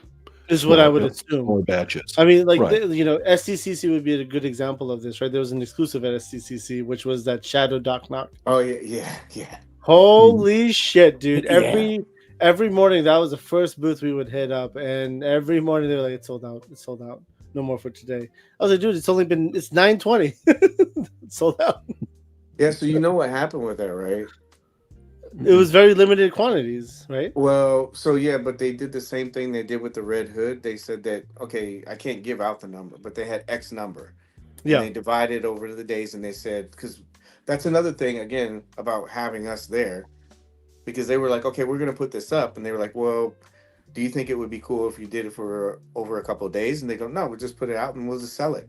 And then they're like, oh, okay. And they say, well, why do you think that? He said, well, because not everybody can get tickets on Thursday for preview night. And there's going to be people, Friday and Saturday, Sunday. And it just kind of makes it fair. And they go, oh, yeah, you're right. And so they took that suggestion, they allocated for all those days. And what would happen was, like, the first day, and people don't know this, but I mean, you probably know it too. People find ways to get in the convention earlier. Yes. So everybody is using all of that access to get in earlier and get in line. And so if you have 100 people ahead of you before you even hit the floor, those people have already, probably bought up most of whatever it is. Right. I mean, that's what I'm saying. Like, again, there was a night and day difference between San Diego and New York for me. A night and day. Yeah. I bought aftermarket tickets, third-party tickets to San Diego. Yeah. $1,400. It was expensive as fuck. Yeah, that's crazy. New York was very different. I was given exhibitor badges, so I was able to get in early. Yeah. And then you can get in line. But I was told not to get in line. Yeah, out of respect. Yeah, and that's part of what happened before. Like, that's what I was trying to say about them seeing a problem. Like, a lot of times when a problem happens, you can't, like, fix it in real time because you don't understand the whole thing. And so that's what they figured on the second day. They're like, no exhibitors. We're not allowing exhibitors to get in line. Yep. Another thing is that Doc Knock, we already had, like, a version of that come out. And then, so they were thinking, oh, we'll just do this limited. We'll make it an in-con exclusive, kind of like a reward. I don't think that they knew it was going to be that big. The reason why I think it was that big was because anytime you throw a number on something, it automatically shoots FOMO up everybody else. Like that White Skull agent, they told there was only a certain number. Batman, what was that one? They did that special one. It was like 1939 edition. That one sold out real quick. Anytime that they put the number on there or they say limited, that's when all of this stuff starts exploding. I mean, I also think that Doc Knock 2.0, though, like that new release Doc Knock, that was a banging figure. It was such a good figure. They killed, like, the upgrade to that figure was amazing. They made it beefier, they made it bigger. They had a lot more accessories that came with it. And then now you're saying, oh shit, there's a shadow version? That's cool. It's going to look awesome. And it did look awesome, but again, you can't find it now. And, like, didn't fights break out at SCCC? Didn't a fight break out? Yeah. In line? So what they decided to do is because they knew the exhibitors were they were showing up early, they stopped it on the second day. And then people were starting to line up early. Yeah. Even if they weren't exhibitors, you just had people that were getting in there, had regular badges. They were badge swapping and stuff. And so what happened was they were like, the last day they said, what we're going to do is we're not going to let anyone line up early to try to solve the problem. And then they said, what we'll also do is we'll delay the lineup when we start it an hour. That way people that are trying to fight through, Hall H or whatever to try to get to us, they have an opportunity to get there too. Yeah. The problem is when you do that, you have a bunch of people just waiting around the booth, and then you're trying to organize the line, and then it just got out of hand. People just started, you got people pushing each other and stuff like that, and you're like, and all of us, you're just trying to control the line, but there's only certain people. Right. It was New York where the line actually wrapped itself. Yeah, and was that New York? Yeah. Well, it's all of them. Every convention I've been to, they always have a line that wraps around the booth. Yeah, that's pretty much it. Magna figure Winford has a question. If you could only get one Mezco, what would you suggest? Do you mean like right now or out of the catalog or? I mean, just a general question. I think any Mezco if you could like, get one Mezco, what would it be? Yeah. Well, let's say this. Let's hit both of them. One out of the catalog and then one right now, as far as like one that's more readily available. Oh wow. One out of the catalog. I mean, again, like for you G.I. Joe guys, right? You know, we have a lot of those fans in the chat. Mezco did make G.I. Joe, so they have Destro, they have what's his name? Duke, Snake Storm Eyes, Shadow, Duke. Firefly. Yes, Roadblock. they have a few. Firefly, and I mean, I have Destro. I have Destro looks fantastic. I have Yeah. Destro. If you're interested, let me know, Lou. I want to get rid of it. Yeah. Oh, really? Firefly is the only one I want to keep. We'll talk. Because Firefly, you could actually mix it into a different world. So. Right. Mm-hmm. You can I mix think them I in would go with. I think I would go with one of the Gomez's because they're. I know everybody looks at it and say, "Oh, it's a roach," and they don't like that. But you could easily just pop the head and the neck off, and you can throw a lot of other heads on there, and it's just like a regular one. So there's like a lot of playability with it. So I would say probably like one of the Gomez figures, and then, gosh, I don't know catalog wise. Or maybe he's looking for himself. That's what I Winford, mean. Like dude. for him, it's kind of hard. Yeah. Do you like DC? Do you like Marvel? Yeah, it really just depends Like what you like, though. Joe's. Yeah. So I mean, Winford, if you're interested in Mezco and you actually want to go down that path, hit me up, dude. I have a bunch of extra stock sitting around, so Yeah. I'll give you a good deal.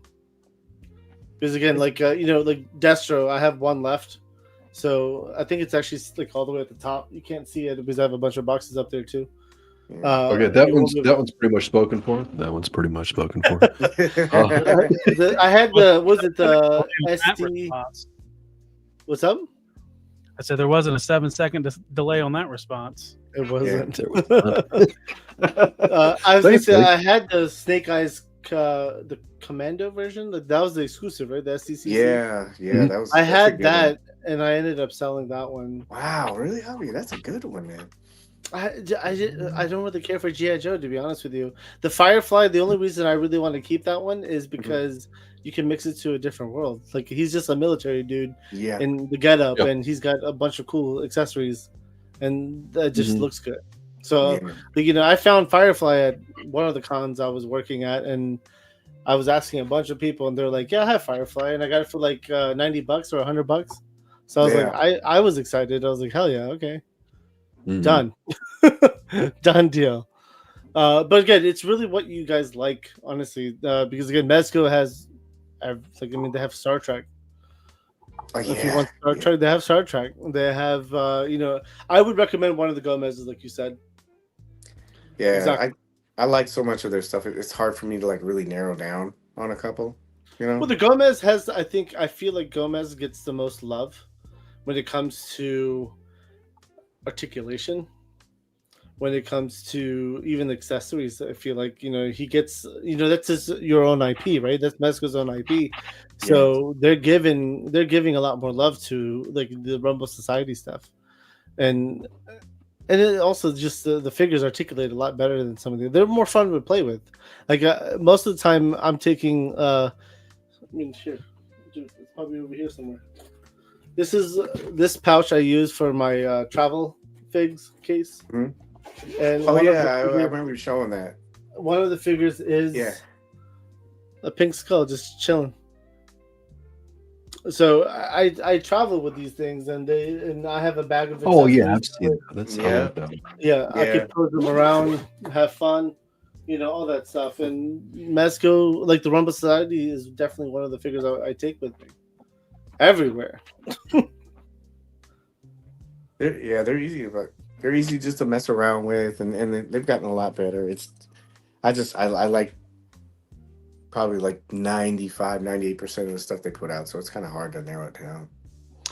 You know, Magna, I do have a second Red Hood that's sitting around right now. You can get the one, the Amazing Red Hood at TTX. TTX's Titans Toy Expo. Ah, Darius was there, set up as a yeah, in a booth. yeah. But I did pick up I bought one at New York, and then I opened that one. Then I got another one through the mail from Mezco, and that's just sitting around. But I need to replenish my toy fund, my bank account, because I have a separate bank account for my toys. So I need to replenish that for next year. Alright. Exactly, dude. You know, dude. Yeah. I told my wife the last con Legions, I was like upset, and she was like, "What's wrong?" And I was like, "I don't have any money." And she was like, "What the hell are you talking about? What do you mean you don't have any money?" I was like, "I mean, we have money, but I don't have money." Like, Yeah, my toy bank account is like there's like $60 in there, and she goes, "Okay, just transfer money." I was like, "I don't want to transfer money." And then I was like, "Listen, I'll just use our personal. I'm sorry, I'll make it up. I'll sell some shit, and that's what I'm gonna do now. I'm gonna sell stuff." But like again, in December, there's a launch happening anyway, so Figure Fight Club shop is gonna open up eventually. So oh wow, yeah. And I heard Legions like I saw the footage and everything from there, and I know how like hard Legions guys go, and they oh put out all what was it? Wasn't it? Oh, you did. You thank you for doing that on the show. It was like 2 exclusives and then 2 other exclusives, right? So yeah, 4.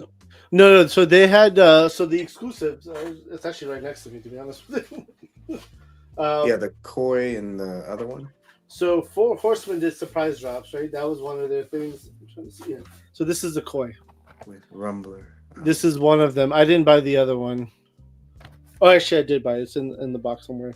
So this is the Koi, the surprise drop. I actually just did a figure showcase of this earlier today, and it's online now, so you can see that. Yeah. All right, let me just move all this shit out of the way so I can pull. You get toys everywhere, and then they just take up space. So I'm moving stuff out of the way. And then this was their other surprise drop from Four Horsemen was the tote, which was the bird guy. Yeah. The Egyptian bird that kind of goes with their figure obscura. And they also had Shirel. This is now one of the exclusives. And the reason it's an exclusive is because the exclusive boxes are dated. I guess my camera's backwards, but yeah, they're dated. Oh wow! Boxes, Really? yeah. So when they re-release this figure for mass production to everyone, it's gonna be in a regular like the Koi box I just showed you. It won't have the Legion's Con. It won't have any of that stuff. And then one of the other exclusives was this one right here, the Scaphoid. Oh, I wish I asked you to pick that one up. And that's this. So again, the exclusives are always dated with their little boxes and it says Legion's Con, all that good stuff to it. That's the only 2 exclusives I bought, but there were 4 in total. Yeah, I remember you 4 saying exclusives, and then there were 2 surprise drops that they did this year. Yeah, I heard you can spend a lot of money at that place. Like not just with the exclusive, just with the amount of like customs, dioramas, and I was like, yeah, I heard Legion's Con is a big draw. It is. It's a lot of fun to go. It's a lot of fun to hang out with people and talk to people. Shit, Detour Customs was there. Oh yeah. He always brings fire, dude. He had a pirate ship on his table. I saw that. And when we were saying our goodbyes to everyone, Ish and I were going around saying goodbye to everyone. Dude, and I was giving him so many compliments on that pirate ship. He was like, "Dude, you could have it." I was like, "Wait, what?" Wow, I was like, "Dude, I can't take this home. My suitcase is completely packed." He's like, "Dude, hit me up. I'll ship it out to you." Wow. And I was like, "Are you sure?" He's like, "Yeah." Oh my god, he's a good guy, man. He's a very good guy, dude. He's probably one of the nicest people you talk to. Honestly speaking, like he's like genuinely, he's a very nice person. He's very genuine, and I like that in people. It was the first time I met him in New York. I'd seen him at same thing with you. I'd seen him at SDCC, but things are just so busy you don't get a chance to talk to everybody. Yeah. And so I talked to him in New York, and I was like, wow, He actually came to the meetup though in San Diego, but we didn't talk like we did in New York. And when you have a conversation with him, you're like, wow, this guy, he's talented, he's very intelligent, very talented, and he was just going over some of the stuff. He wasn't like bragging or humble bragging. He was just like, yeah, I did this. I'm like, wow, man, was like, this is really great stuff, man. I hope he has a lot of success because I saw some He of the stuff definitely will. I mean, he makes fire, dude. I have one of his ships behind me right now. One of the Viking ships. Mhm. It looks so dope. And that pirate ship, I'm gonna have good use out of. So That alien ship he had looked really cool. I was like, oh, Cosmic, he has like 2 of them or something like that, right? yeah, the alien ship looked really good. That was his exclusive, I think, for Legion's Con. Yeah. Yeah. He's straight fire, dude. He makes so many good things. And then again, to top it off, he's again very genuinely nice guy. Like he's awesome to talk to in person. Like he's just like he's not one of those people who's like, hey, okay, just move along. He'll sit down and chit chat with you, and he'll like. There's a funny video of him like doing like ninja moves at the con, and Ish was recording. It was just so funny. He's just really having fun, right? That's all. It's all about having fun. All right, let me go to the next question, or at least one of them. Now, do you think? Okay, so are there any trends you think are overrated or overhyped in the industry right now, like just toy industry in general?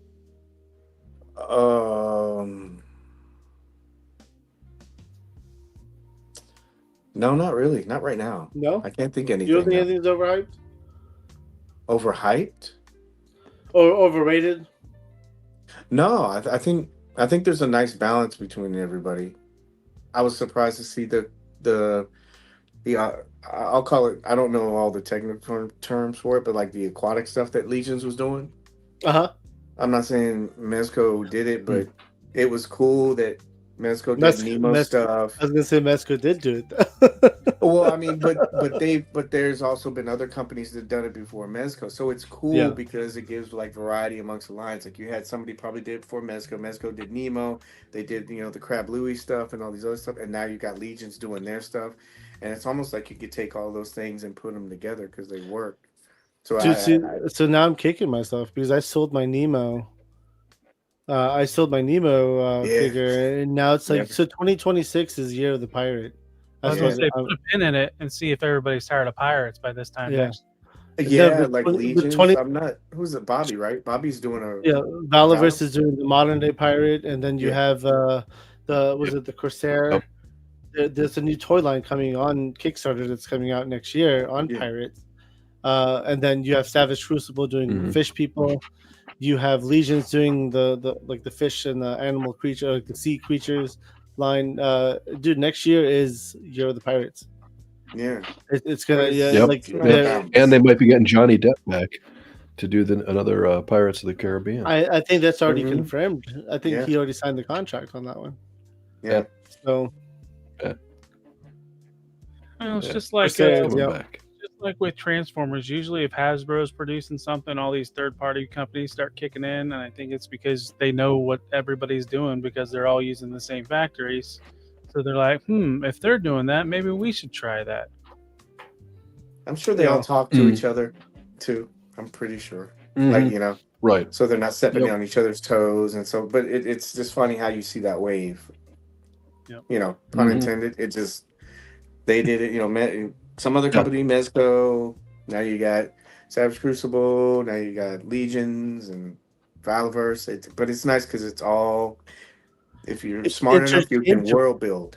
Exactly, it's all interchangeable in a way. Right, and exactly. There's nothing wrong, and that's the thing, and that needs to be emphasized. There's nothing wrong with the fact that all these companies are doing something relatively similar themed. There's nothing wrong with that. It's unless cool you're a psycho, for the collectors. I don't give a shit who did it. Well, I don't care who did it first or any of that kind of stuff. I'm just excited for what each and every one of them is doing, and that's my feeling on it. Honestly, it's just like cool, better for the collector. I agree, dude. I mean, 100%. It is much better for the collector, and I need to get that Nemo back. I already have the crew pack. I still have that, so I saw that it's up there somewhere too. So I have to go find my Nemo again. I'll find them though. I always find them. I'll open a pop-up toy shop called Everything by Pirates. I was waiting for the butt pirate joke. Just waiting for it. Now, do you consider Mezco a luxury brand? For now, yes, but it seems like other companies are catching up. I mean, price wise, geez. Price. I mean, there's a big price hike happening. Yeah, And and then Mezco Mhm. prices have also gone up recently too. So yeah, it's I think everyone's raising their prices. So that's like except for one other. Only one company I know who's not raising prices. Maybe yeah, two. Yep. it's almost like you have to in order to kind of go along with some of the things that are happening, and you don't know what's going to happen in a year or two now. I mean, if they, I don't like to get too political, but if they do say yeah, tariffs were illegal and we're not going to do it anymore, then is that going to change? Is that going to have companies go back to what they were doing before, or are they Mm. just going to keep what it is now? You don't know how or what's going to happen, but Yeah, that I think they, a lot and of I think a these. lot of companies will I think a not go lot of back down. companies look for reasons to raise prices and Mhm. not reasons to lower prices.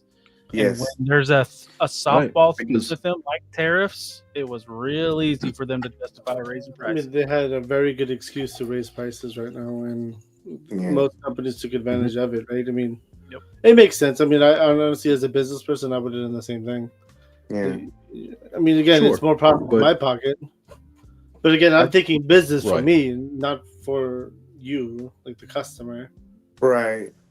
But there are also other like I saw and I'm not hardcore into Valaverse or anything else like that, but I Mhm. have seen Vala like he's reduced prices. I think I've seen it at least twice. He has reduced prices Yeah. recently, actually, and now he's doing another. The next Mhm. wave is going to be the black, which Yeah. is going to be $27.99. I think is what he said. Yeah. And I think that's great. I think that's great to be a good example to show companies like, okay, yeah, this may have been like a temporary thing, but you can still try to have profit, but then also, keep your customer base. You don't want to price them out. Everything is very expensive Right. nowadays, and so Yeah. people are gonna have to like really start kind of tuning into what they want and be more selective. You can't really do it as much as you want to anymore. So. You don't want to price your people Mhm. out. I agree, and a lot of companies are starting to kind of hit Yeah. that tipping point too. Yep. People have started questioning on like, why the hell is this so expensive? Yeah, I think sometimes you just Right, have to get right. things in hand. I think, but it's for me. I think all of us are in different, either stages in life or different incomes and stuff like that. So something that I feel is worth may not be worth it to somebody else. I agree But with that. for me, it works. I like the product. Yep. I think it's not dynamic, but you can pose them. I can do that. I like the soft goods. I like the aesthetic. I love all the accessories I get with it, and and I just enjoy Mhm. collecting the line. So for me, it's worth it. For somebody else, it might not be. So And I agree with you Yeah. 100%. This is to each their own. I Yeah. mean, like you said, everyone has their own collecting habits, their own income levels. It goes either way. yeah, I promise I only have a few. I'm skipping a but like I always set myself up with 40 questions so I don't run out of questions. I'll answer faster. I'll answer faster. No. I do. I just. No. we have You're to good. do- You're good.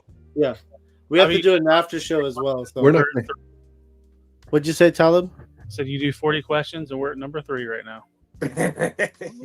That shit, I skipped around a lot. But again, it's my own thing, right? Because my fear is that I run out of questions and then we have to make up stuff on the spot. This kind of helps me like think of like, okay, we can kind of go with the flow. Yeah. And then that way it just brings back up the conversation. Okay. So Mezcos. Now this is just for Mezcos. Do you customize Mezco figures? Do you customize figures? You talked about No. making dios. So I was just curious if you do custom Mezcos as well. No, that's where the how we talked about price and articulation. That's where I kind of draw it for now. I am going to start Okay. trying to do a little bit next year. I want to try to learn how to ladder stitch because there are figures that I feel if I was able to just take off, the soft goods, I could shape them down, do different stuff. So it is something I want to do, but there is that, oh man, this costs a lot of money. I don't want to mess it up. But you don't even like kit bash. You buy multiples of things, right? So you have the power. Oh, yeah, that. But as far as like customizing, like guys like repainting stuff. No. I don't. I mean, I still consider a custom a kit bash, right? That's still a okay. kit bash, or it's still a custom to me. Oh Is yeah, there somebody out there that makes alternative Pop and swap is still fits custom. for Mezco, like that sews them together? And there are are a people. bunch. Yeah, Yeah. that's all. There's a Yeah. lot of guys that will make suits and stuff like that, and then Yeah. there's also guys that I know guys that part them out, for the bodies and stuff like that. But Yep. there's a lot of guys that will just rip off the suits, and you'll just see them Dremel stuff or body swap. I know Machu did a body swap for that Amazing Spider-Man. He took one of the Revoltech Spider-Man figures. Mm-hmm. He swapped out that body and put the soft goods over it. So I saw someone do that with Maximum Spider-Man. Wow. Yeah. And it looks really good. What was it? It Yeah. looks so good. What are those? So is it the? There's blank bodies. I don't know. Are the V toys, or is that what they are? V Toys, NW Toys. You got Noda Studio. There's so many different. Right. So I see a lot of guys. They just swap out bodies on it. Somebody I saw the other day, they didn't like. I think the more you mess with Red Hood, the looser the pants get. It's like it's those skinny jeans kind of thing. Got you. I'm glad they did it though, because you see people complain all the time about how like, oh, the suits are baggy, and then now that they put these tight pants on, people kind of see why they don't do, tightly fitted suits. Is because you'll restrict the movement. I've been saying that for a long time, but now you got a physical example. it's like, have But- you ever wore tight pants in real life? Yeah, You're yeah, not doing splits in tight pants. yeah. But I saw a guy, he didn't like the pants, and so he took pants from, I don't know, I think it was the Snake Eyes Commando version. He swapped those pants out. Mm-hmm. He put a different jacket on, and he has his own version that he wants, and it does what he wants to do. It has the range. It's just restricted by the fabric. So the Commando version of Snake Eyes really reminded me Right. of that Snake guy. Oh, forgot his Plissken? Is it the Plissken? I don't know the Snake guy from the Oh, Death Adder. Middle Death Gear? Adder. That's Middle it. Gear? No, it was Death Adder. Oh Death yeah, Adder. yeah. Yeah. It was pretty much the same figure though. Was it not? Man, yeah, those rumors are horrible, man. Like, when that thing came out, like, what was the? Oh, so they had the Black Skulls Death Brigade. Uh-huh.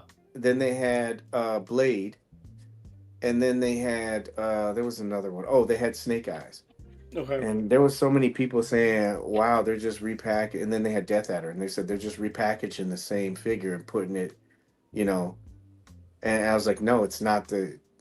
That's one of those. You remember the line you said earlier where you can't say certain things? Yeah. That's where you're like, you guys are wrong. That's not it. And you're like, no, it's the same figure. It's the same figure. I'm like, okay, well, we'll see when it comes out. And so the bodies are different. I The can materials and tell stuff you, they do. Blade is definitely different than Death Adder for sure. Yeah, you can tell Even tell the- trolls that all the time, but they don't believe Yeah. you. But that's why they're called trolls, right? So Yeah.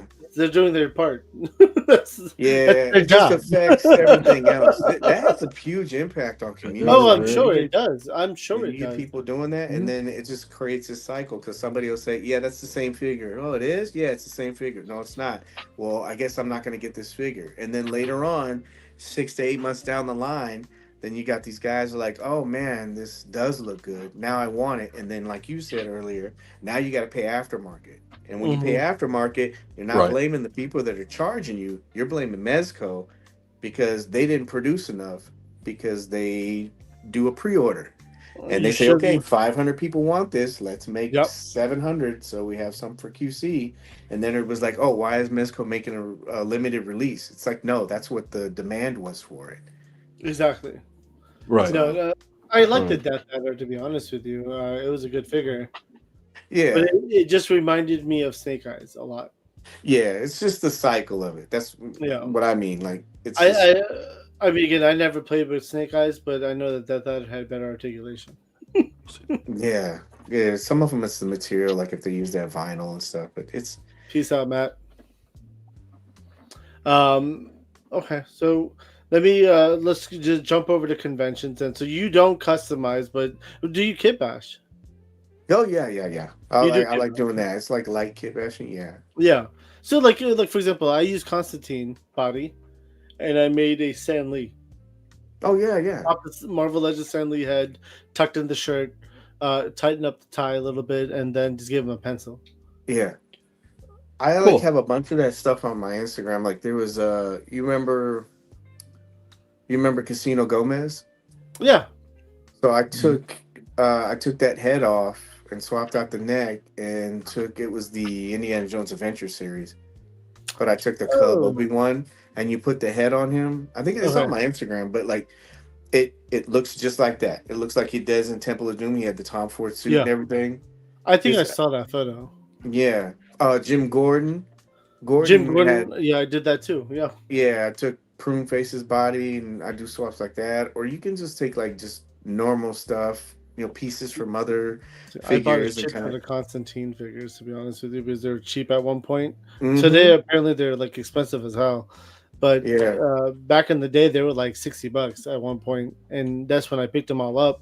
Mhm. I still have like 2 or 3 like in box unopened, but like again, I have a Mr. Bean, I have a Stan Lee, I have a random Harrison Ford figure sitting on that figure. Yeah. Then that was, I think I called it Air Force One, is what I called it. Yeah. And then what was the other one? Plane. There was just a lot of random. That was a good buck. That was a good buck for, and then you get a lot of accessories that go with it too. So Yeah, I do a lot of it. It's just that you can open, especially the Gomez figures, like we talked about earlier. I know a lot of people see a roach, but all you gotta do, pop the head and the neck, and you have it's pricey, but you have a different themed good civility. body. Yeah, it's a good Yeah. body to have. My favorite one is I made a Space Jam roach or Gomez. Oh yeah. I did it That- too. Yeah, I took the Mafex Michael Jordan stuff. Did you do one too, Space Jam? I didn't do the Space Jam one yet, but I did the Bulls one. The I Bulls. just Okay. I took that off, the shorts and all that stuff, and and I put, Yeah. and then the shoes didn't fit right, but I made them work. I can't remember if I used Vapor or if I used somebody else, but yeah. I I've did. never- Was it Beast Kingdom? Bugs Bunny. He came with a cloth Space Jam jersey and Oh, shorts. okay. So I used those. And this fit right, straight up fitted really Yeah. well.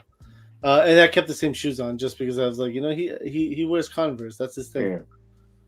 I brought that dude- LeBron James Space Jam one just for that, the Toon Squad one, so I could put it on Yeah. Vapor. Oh yeah. See, I won a Vapor through a raffle and I sold it. Oh no. And I should have kept it, but I also bought a Vapor that came with all the shoes, all the accessories, minus the clothes. Oh yeah. So I was just like, that works because I got extra clothes sitting around. So I put a New York basketball jersey on him and then some black pants, and he's got his Timbs on. I was like, and the NYC hat. I was like, this is good. I'm good with this. Yeah. That's my Vapor right there. Yeah, he's got a lot of good stuff, man. And the kit bashing is a lot of fun, especially with Mezco. Conventions, not counting the ones you go for Mezco, which ones do you go to? Which one do you prefer to go?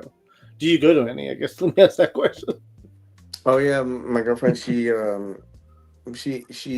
has she works for a company that goes to different conventions. So we have some here, like we'll have MegaCon here. That's kind of like our San Diego. And then we have this thing called Spooky Empire. I just went to that where it's just a horror convention. Oh, nice. But I'll go to those. Okay. And then for Mezco, you just kind of do the bigger ones where you're working. Yeah, anytime if they ever need help or they need builds or something like that, and they say, "Hey, do you want to do it?" and I have the time to do it, I'll say yeah, and then I'll do them. I mean, it's cool. I can get there, I get there, I get in there for free. I get to meet people in the community. I get to catch up on some news and maybe some stuff that's coming out, and it just works. Gotcha. Now, what has been your most memorable experience at a convention? I think it was my first one. The first one I went to San Diego, and I remember Darius. Darius was there, and Darius and I were rooming together. I remember this is my first one. And they told me, they said, okay, what you're going to do is you're going to help Darius set up stuff. And I was like, oh, crap. because they want you to pose all these figures, and you're doing it not against Darius, but it's with Darius, Darius. Yeah. right? So And people who so don't know, Darius is D amazing. yeah, and so you're like, it's almost like if you got on a squad, you pick up basketball and say, yeah, you're gonna be with Michael Jordan. Don't mess up. Yeah, the way is posing. Mhm. Like, he can do it blindfolded with one hand tied behind his back, and He with probably his could. That's the funny thing. He toes better than did. all So three He is arms so combined. the he first is year I went, so they gave effortless. me the Yeah. yeah, it was. First year I went, they gave me they gave me DC, they gave me a miscellaneous, and I did the statues. And I remember I was doing DC. So I'm putting the stuff up, and I'm like, okay, it took me a while. I'm like, this is going well. I think everything's decent. And there's this Jim, great guy, great mentor, great person, great friend. He comes around the corner, and he says, Paige, are you okay? And I said, yeah, I'm good. I'm just doing the stuff. I And he could hear goes, his voice. You okay? yeah, yeah. He's like, yeah, all right, you okay? I said, yeah, man, I'm doing great. Everything's great. And he looks and he goes, okay, call me if you need any help. I go, no problem. And he goes, I'm not doing anything. I go, what? And he goes, he had the whole Rumble Society and something else. He goes, yeah, I already did the Rumble Society. I did this, and I'm like on the second row of DC. And he had already gotten the whole side nut. And I'm like, geez, man. Yeah. But that wasn't the best moment. The best moment, so I'm doing DC and miscellaneous. And I remember Mez is there. And Mez, he and we had been talking on the phone. He was like, well, what's some stuff that you think that would be cool to do? And I said, I really think you should do like Dick Tracy. He's like, really? I said, yeah, Dick Tracy would be really cool. I think there's a fan base for it. I said, it's So great. you're the brainiac behind Dick Tracy? No. I think he and I had been talking, but he already thought about what he was doing. Okay. You know what I mean? But it was more like, well, what's something that you would like to see? He said, oh, yeah, I like to think, I'm thinking about doing that. And I said, yeah, it's also a great foundation because you can do Shadow, you can do Green Hornet, Question. I was like, you could, you want to reuse stuff, you could do it, right? And then I said, James Bond, please. yeah, or any Clark Kent, any of those suited, like, body characters like that. So I was like, I'd love to see you guys tackle it, see what you guys do. He said, okay, we'll think about doing it anyway. So fast forward to San Diego, and I'm setting up stuff, and he walks up with a box, and he says, Paige, here you go. And it's Dick Tracy and Flat Top. And I was like, wow. I was like, no way, seriously. He said, yeah. And he goes, why don't you set it up? And that was like one of the best experiences because like it was fresh box and it hadn't even been open. I said, what do you want me to do? He goes, whatever you want. And I said, well, okay, well, what about this? Because you don't want to mess it up. I said, what about this? He goes, I haven't even opened the box. He said, just open it up and we'll take a look at it. And if we like it, we'll keep it in nut. And that was really cool, because it was the first, and he knows I love that character. So it was cool for him to say, here you go. And then I got to, he could have easily had Darius do it. But I think because we had talked about it, he knew. So that made it really special. That is awesome. That's a good experience, and it's a good story too. It's like hell yeah, that happened. That's awesome. Yeah, they're I know they catch a lot of flack. I still believe the fact that you're the one who now dictated Dick Tracy. I'm telling everyone though. No, don't do that, man. It was Toy Paige. Don't do that. Toy Paige. Dick Tracy was his idea. No, God, no, don't do that, man. How long have they done other characters of Dick Tracy other than that and Flat Top? Because I'm like Lou. They've done a few characters. Prune Face, the Blank. Yeah. And I'm not 100% sure on this, but I think they're gonna do more. Are they based off the serials or the movie live action? No, they're based off the Chester Gould run. The old Dick Tracy stuff, the comic strip stuff. Yeah. I would say loosely based. It's primarily, but you couldn't do Beatty because that's licensed and he really controls all this stuff. And right. I could imagine doing the Madonna Blank character would have been a little difficult. Yeah, because the whole likeness rights and and then the movie rights. I still think they could do that Breathless Mahoney character. They did the Blank, but it's not the Blank. It's the Red Rum guy from the Chester Gould thing. So,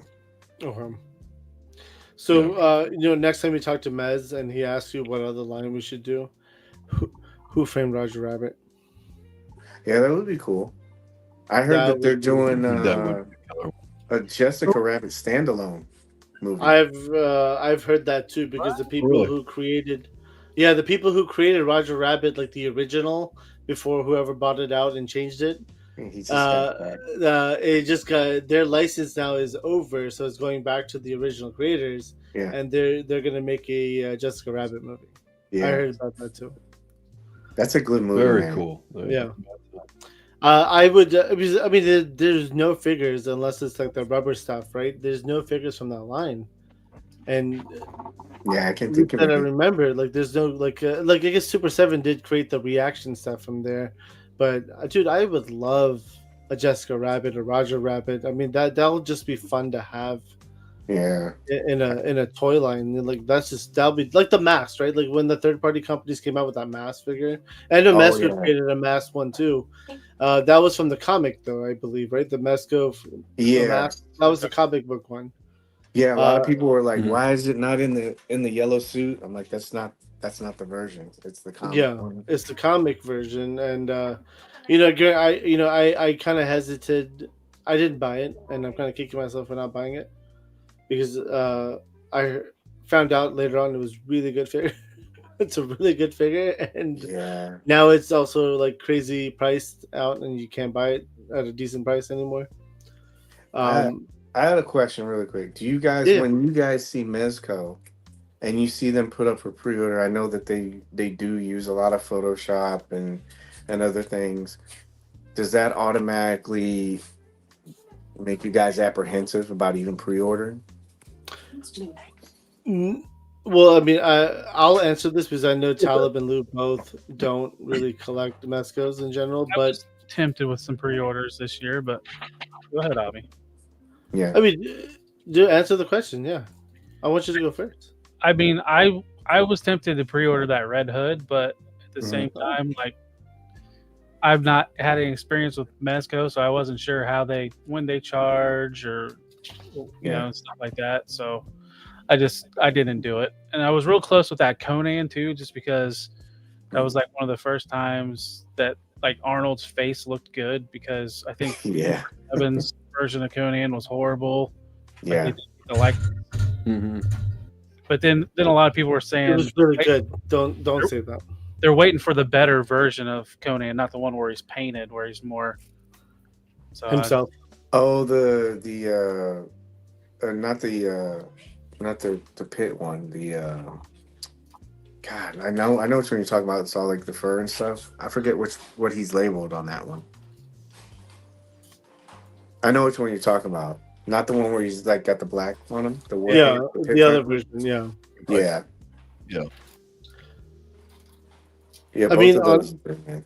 when it comes to Mezcos, in my opinion, you have to pre-order because it's a big question mark if you're gonna get it after or not.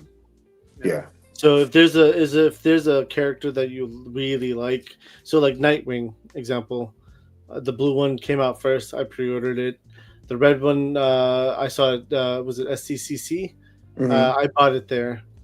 I'm a big fan of the Dark Knight, right? The Dark Knight series of Batman. Mhm. Dude, I saw it was it SCCC or New York? I think it was SCCC. I don't remember, but I saw it one of them. I think it was SCCC. They had Heath Ledger Joker, one of my favorite Jokers, and they had the Batman, the Dark Knight Batman. Oh yeah. It looked amazing, and as soon as that went online for pre-order, no questions asked. I pre-ordered it. Yeah. Those Look, two, I have a man. list. I keep a Mhm. list on my phone with all my pre-orders, and Mezco's list is a few lines. So I'm definitely. I mean, again, Mezco's is again one of my top lines I collect, so that's getting a lot of love from me. Lou, what about Lou? Are you like when you, especially you guys, because I know Abby's into it, but Mhm. I'm always interested in people who are kind of like looking at lines from afar and Yeah. Mhm. what. I know a lot of people just look at it and go, "Nah, I don't think so." But what about you, Lou? I mean, that's kind of how I am. Am I still delayed or are we good? My No, way you're good. back. Okay, good.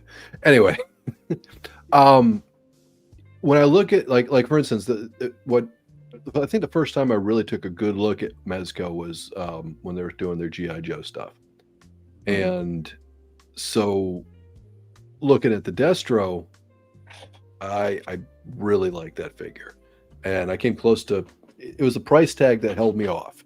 I didn't do a lot of high end, more expensive figures, so that's what stopped me basically. But I thought the figure looked amazing. Duke, I wasn't really impressed with. Snake Eyes looked really good. Yeah. Storm Shadow looked fantastic, and Abby, like Abby said, Firefly looked amazing. So from a photographer, from the standpoint of you were asking as far as the advertising photos, right? We're talking about the photography they're doing to advertise. Yeah. I think that's where being, I'm learning more about Mezco now, especially hanging out here in Figure Fight Club with Abby, and now even tonight.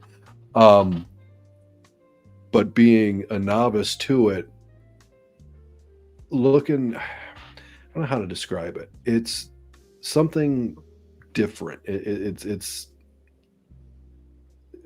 some of the photography shots of them, they're seem a little off, and when I see the promo shots versus maybe a review that's done of the actual figure, Right. it's not 100% across the board, but there are some where the actual figure versus the original promo shots, it's like Duke's a great example of it.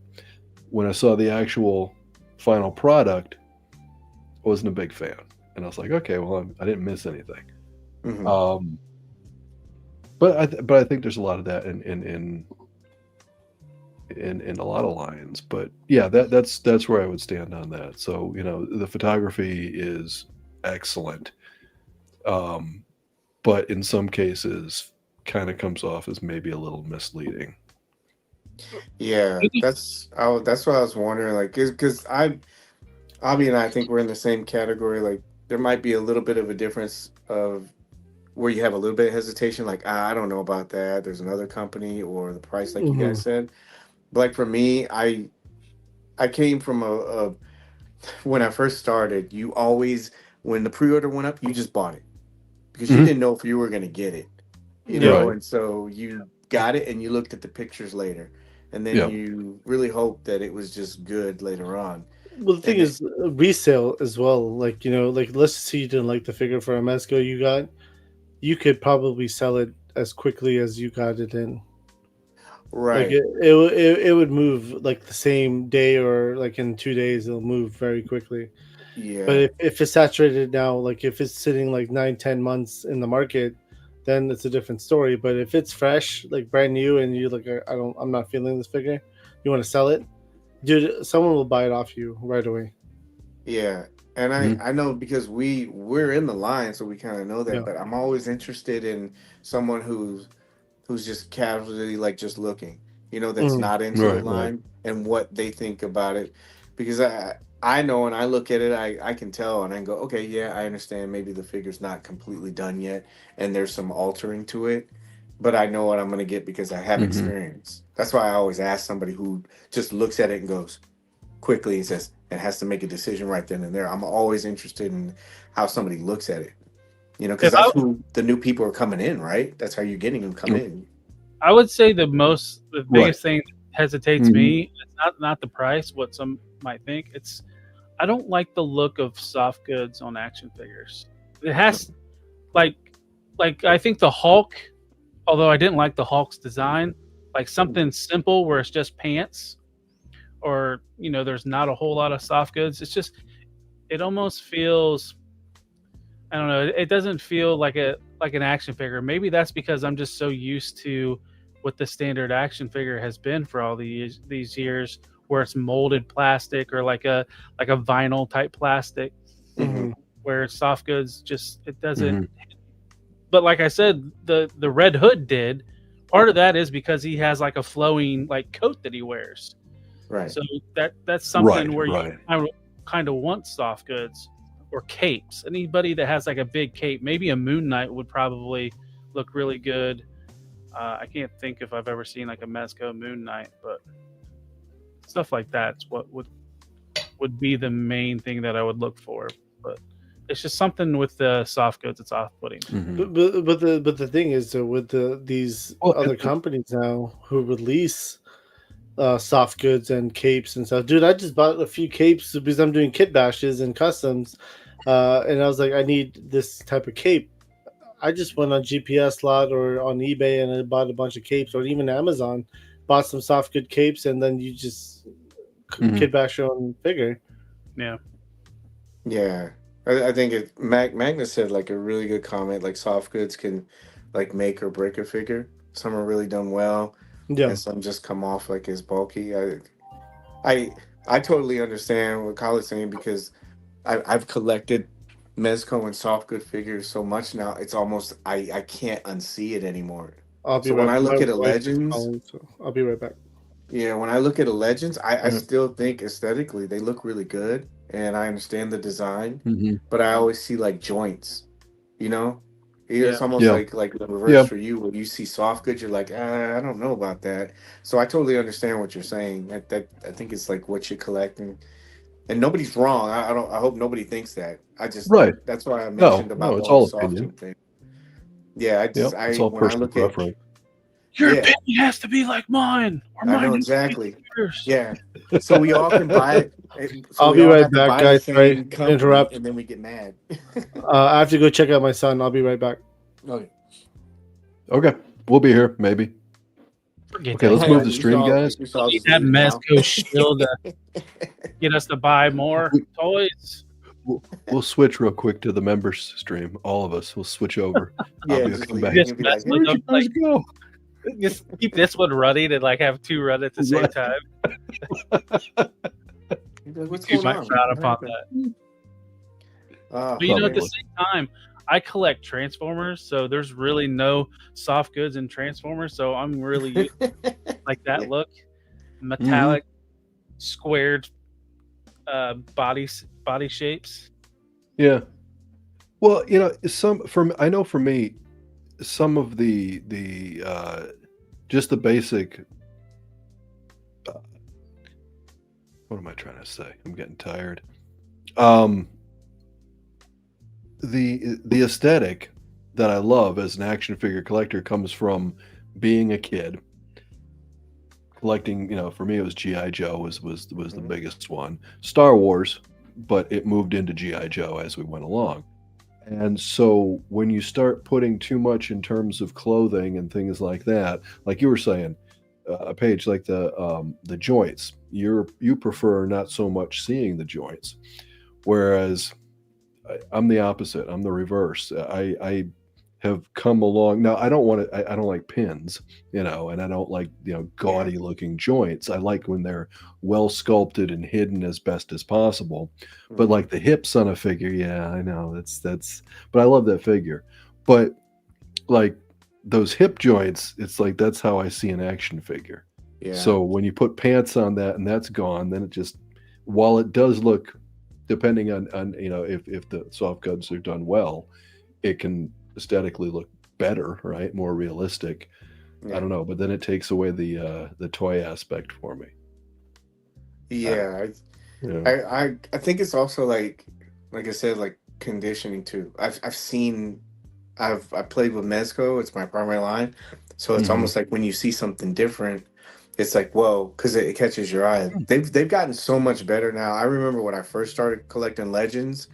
I mean, just like you said, there were pins. Some of them pins weren't colored the same as the outfit, and now. I mean, when you look at some of these other figures, it's a fine balance between trying to get this hyper dynamic posing that everybody wants with a figure that probably 50% of the people aren't going to use, and then having all of the aesthetics of it not showing all these gaps and pins and everything. And so I think they do a really good job with it. I just think that once you start collecting a line, your personal preference starts getting into it, and so when you see something else, you're like finding things. Like I do it with other figures, but I try not to.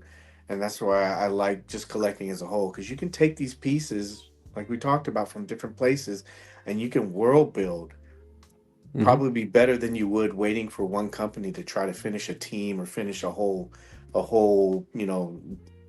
genre. Or, we know what I'm saying, like all your X-Men here, they're not going to be able to do it. So hmm And and I agree. I think that's the great thing about various different companies having their own take on maybe a certain like Marvel. They have their own take on Marvel, slightly different, but if you put them together in a group, they can work. Especially if if they're all scaling properly, it can work. You can mix the lines, you can mix the companies, and no one cares. Kind of like a Storm, maybe I'll get stomped on for this, but Storm Marina and Jada right now with the Street Fighter. Yeah. Those two can, they can live in the same family pretty much. They're different from each other, but if you were to put them on a shelf together, they're going to mix well. I don't know, Lou. Those hoes ain't loyal. They're leaving Jada so quick for Storm. Oh yeah, man. Jeez. I'm not leaving Jada. I'm not leaving. I'm sticking to Jada. I mean, I buy everything Street Fighter, so I'm doing it all. I like Fucking Jada, Jada's a fucking Storm Arena, Storm Collectibles, Sorry, this is Cammy. NECA, Revel Tech, Yeah. everything cakes. Street Fighter. Cammy cakes. Cammy is a good one. She's multiplying too. Yeah. You got the player too. Oh, did you pick that up? Yeah, I haven't for Yeah. Entertainment Earth. I haven't gotten a chance. I missed out on that. I missed out on.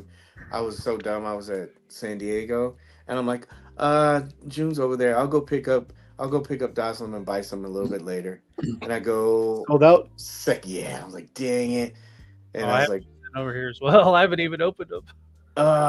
Still behind on stuff. I don't buy everything. Not everything. I do buy most of the Street Fighter stuff because I've been a big fan of Street Fighter. So, Dalsum and Bison were my two biggest wants of SDCC. So Wednesday night preview night, I bought two of each, and we're giving away a Dalsum from SDCC on the giveaway show. I should jump in on that one. Oh yeah, it's Dalsum, and then we're also giving away. This is a secret; no one knows this yet. Player 2 Cammy as well. Oh, nice. Yeah. The Entertainment, because I bought 3 of those, and one I have for myself, and then the other 2 are just sitting around. Sadly, they skipped on her. They didn't give her anything extra, did they? Dude, I was kind of disappointed, honestly, but it's okay. She's a little shiny, and that's it. Same face. Just pink and green, or like shiny green. Over. Yeah. I like but the Jada. exclusives, I mean, I like Jada, I like Storm Marina. I'm a fan of Storm Collectibles too, because I have that line too. Most of the stuff, even the NECA. I have a few NECA Chun-Lis, dude. NECA used to make some really great figures back in the day. I don't know what happened. They're getting better at it today, I guess, but they had a period where they were all breaking for a while. I might have to backtrack and try to find that Beetlejuice house now. Right? I've seen people have that, and it looks dope. Yeah, it looks really good. I told myself if I can't find it, I'll just try to build it. I'll build it myself. Just to. You're a die maker, so you have the ability to do it. Yeah, it'll be cheaper too. So I mean, but we'll see. We'll see what happens. Time, right? It's about time. Yeah. And I guess supplies, but yeah, time is the biggest thing. It is.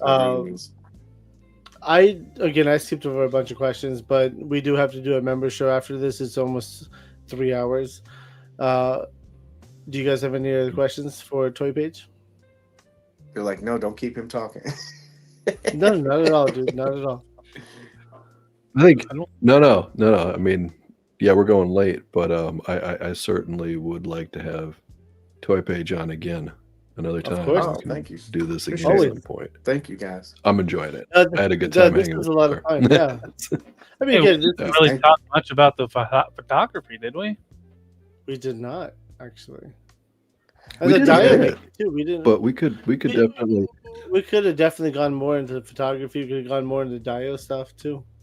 Oh yeah. I'd love to get some tips from you guys. 'Cause like I said, I've been doing it off and on, but I would love to like pick you guys' brain on it because I mean, I just take pictures of real people. To correct that statement, just women in general. You have a shoot coming up soon too. I have a shoot tomorrow. I think with Jenna. Yeah. Say what? Jenna, say what? Yeah, we have a shoot tomorrow. I have to hit her up You actually. gonna I dress didn't Marcus? text her. Huh? What'd you say? No, she's not gonna dress up as that weird character that she sent us a video of. Marcus. Yeah, That's Marcus. good. Yeah. No, it's gonna be a different one, but this is gonna be advertising for the future. So this works. It's a good photo shoot. And once we release the photo shoot, you'll see why the advertisement is there, and you'll understand too because we talked about it tonight. So it'll be good. Maybe related, right? What? Oh, I know what it is. I Right? know what it is. I'm not I saying didn't hear anything. you. You said movie related. Cammy related. Actually, it's not going to be camera related. No, Okay, Cammy. And as Magnus said, scratch and sniff stickers. there might be a new scratch and sniff though because Toy Paige, if you don't know, I don't even know if I have it on me. I know it's in my bag in the other room. No. So I made the Toy Tuber Expo in New Jersey by Articulated Ninja and Joe Viteri. They had a show in Jersey, and Jenna came with me. Jenna's our co-host for the channel. She shows up on Tuesdays though. yeah, And- I watched the last episode. It was Yeah. good. Yeah, she shows up on Tuesdays, and she's the main model I shoot with in general. Mm-hmm. That's local to me. So we did a scratch and sniff sticker I had done for that show, the Toy Tuber, where she is in a Vampirella outfit, and her cheeks Okay. were hanging out, and it just said scratch and sniff. And the rule was, if it's free, grab a sticker, but you gotta scratch and sniff. And I have to take a photo. So there's just so many photos of people scratching and sniffing. It was, and then I was handing out You the got some same blackmail photos then. You got Exactly. It didn't have a stint either. It was just a bait and switch. Yeah, there was no stand to the stickers either. So like it was just being a troll, right? And we're gonna actually work on a version 2, and then we'll have that ready for IshCon. So when's IshCon? IshCon's gonna be in Durham, North Carolina. I mean, when is it? May 29th. End of May. 29th. Yeah. It's gonna be the last. Trust me, I'm gonna hype the shit out of it. So it is May 29th weekend. May- Yeah. Okay, so May 30th and 31st. Okay. Yeah, it's gonna 2026. Friday is gonna be where there might be something happening on Friday though. Okay. It's a Saturday and Sunday Okay, show. but 29th, 30th, and 31st. It'll be fun. It's gonna be a fun show. You should definitely come to it. It's in North Carolina though. Yeah, I was talking to Ish this past year, and he was asking. I just didn't know if I could because I had to do San Diego, I had to do New York, I had to do MegaCon because Mezco. Last year was Mezco's first year at MegaCon, Okay. so I already done like 3. Is MegaCon in Anaheim? It's in Orlando. Yeah. It's in Orlando. They're not going to be going this year. That's what I was told, but I mean, not this year, next year. So Hey, that frees up if some of the stuff. Mezco wants to come out to IshCon, that would be awesome too. I think it would be cool if they did some, no offense or anything, like some of the smaller cons.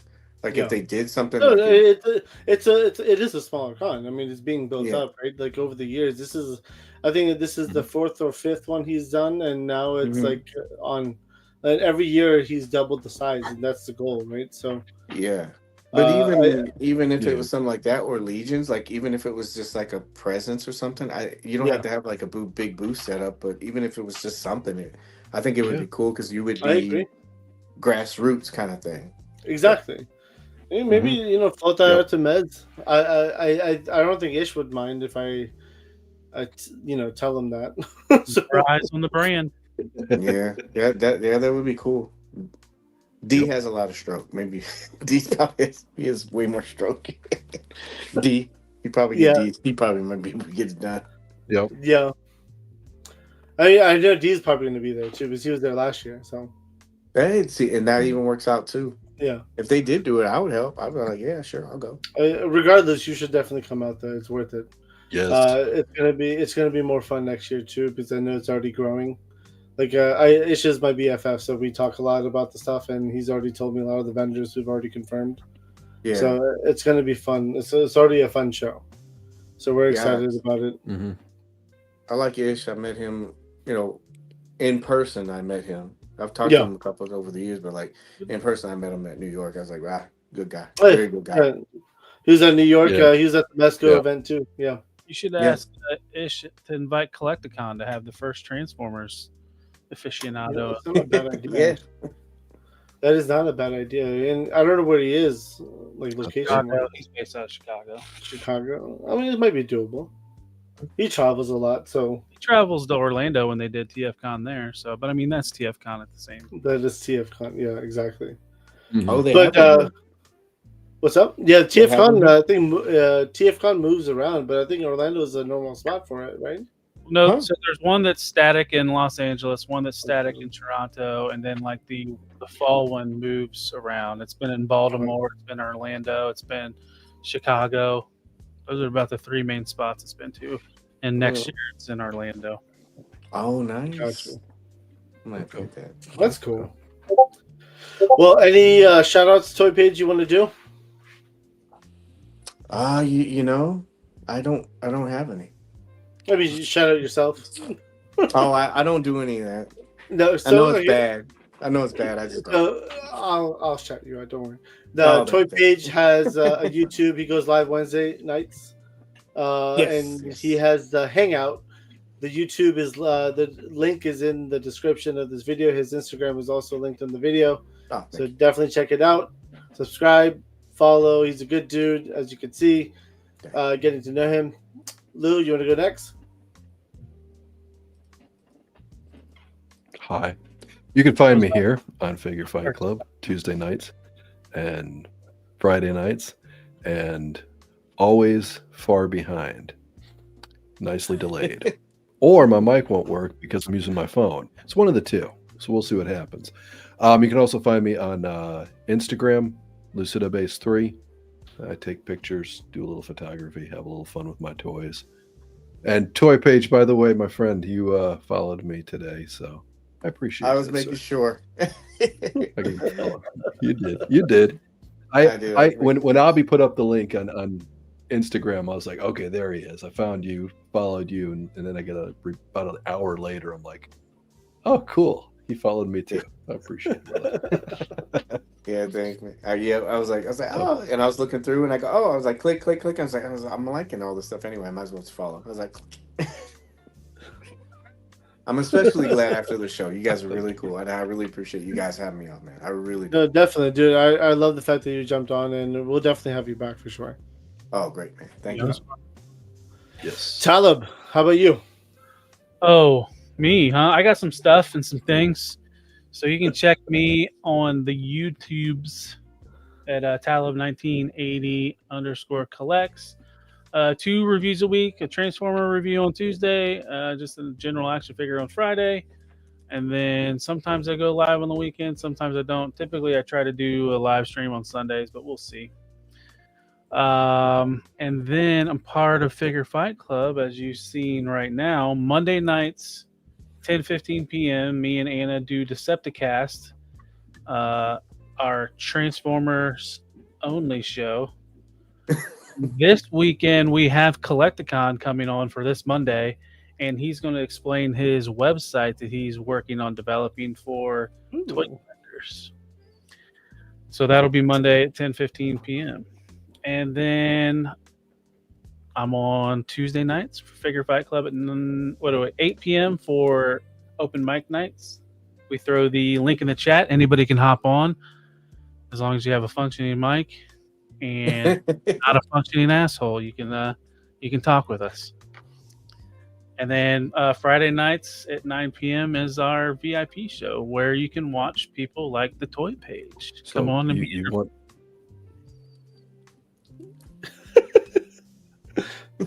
Functioning mic, remember? Yeah, I think he's messy. He's like, Huh? he's like, What?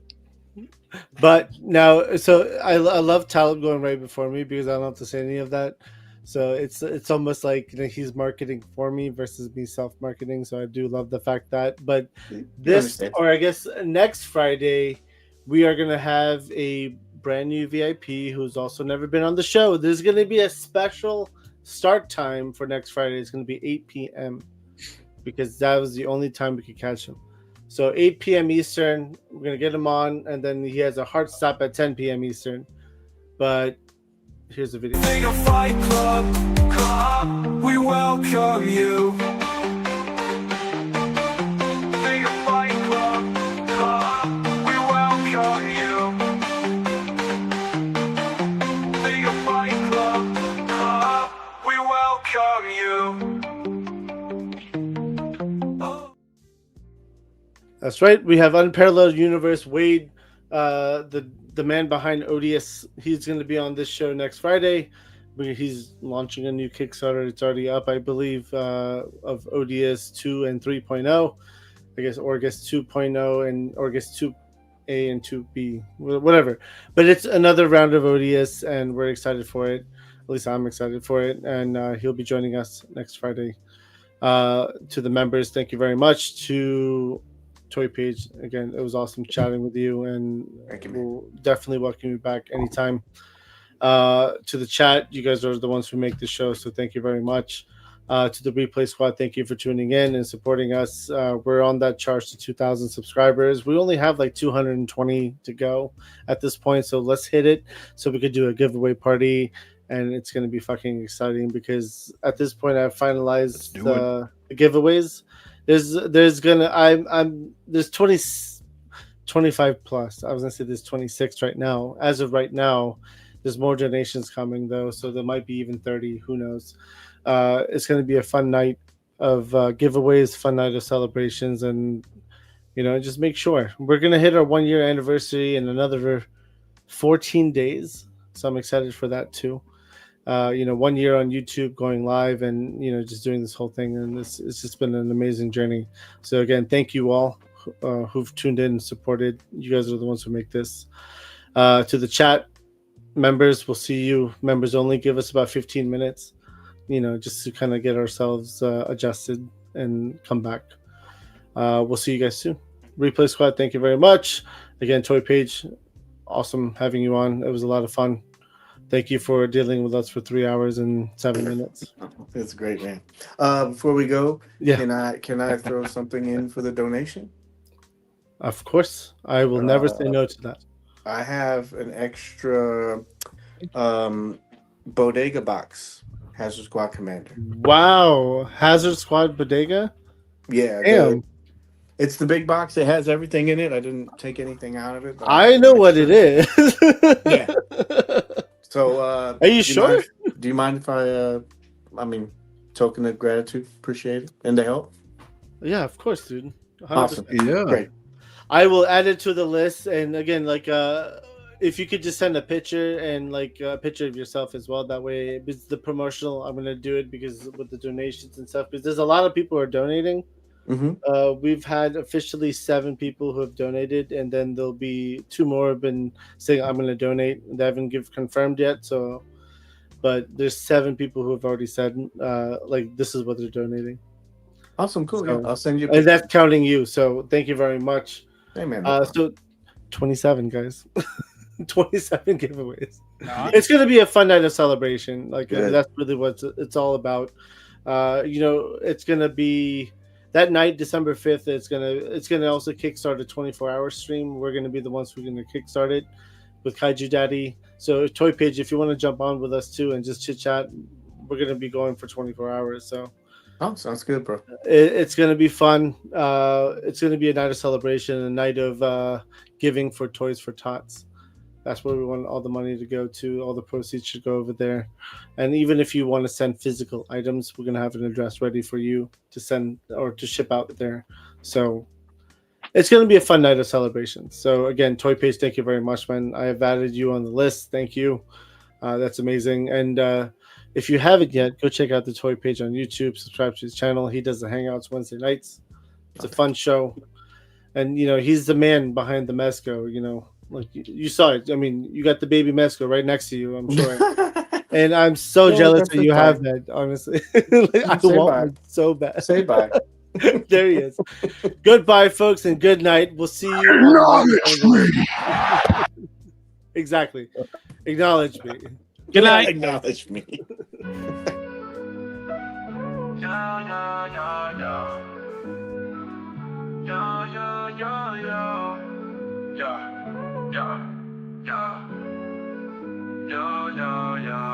As we wrap up tonight's fun, the figures in talk, so we've just begun.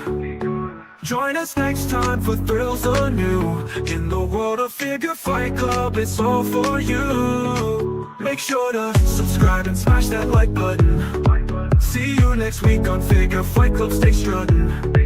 This isn't goodbye, it's just a see you later. In the meantime, go check out another creator. So keep your figures on display until we gather here someday.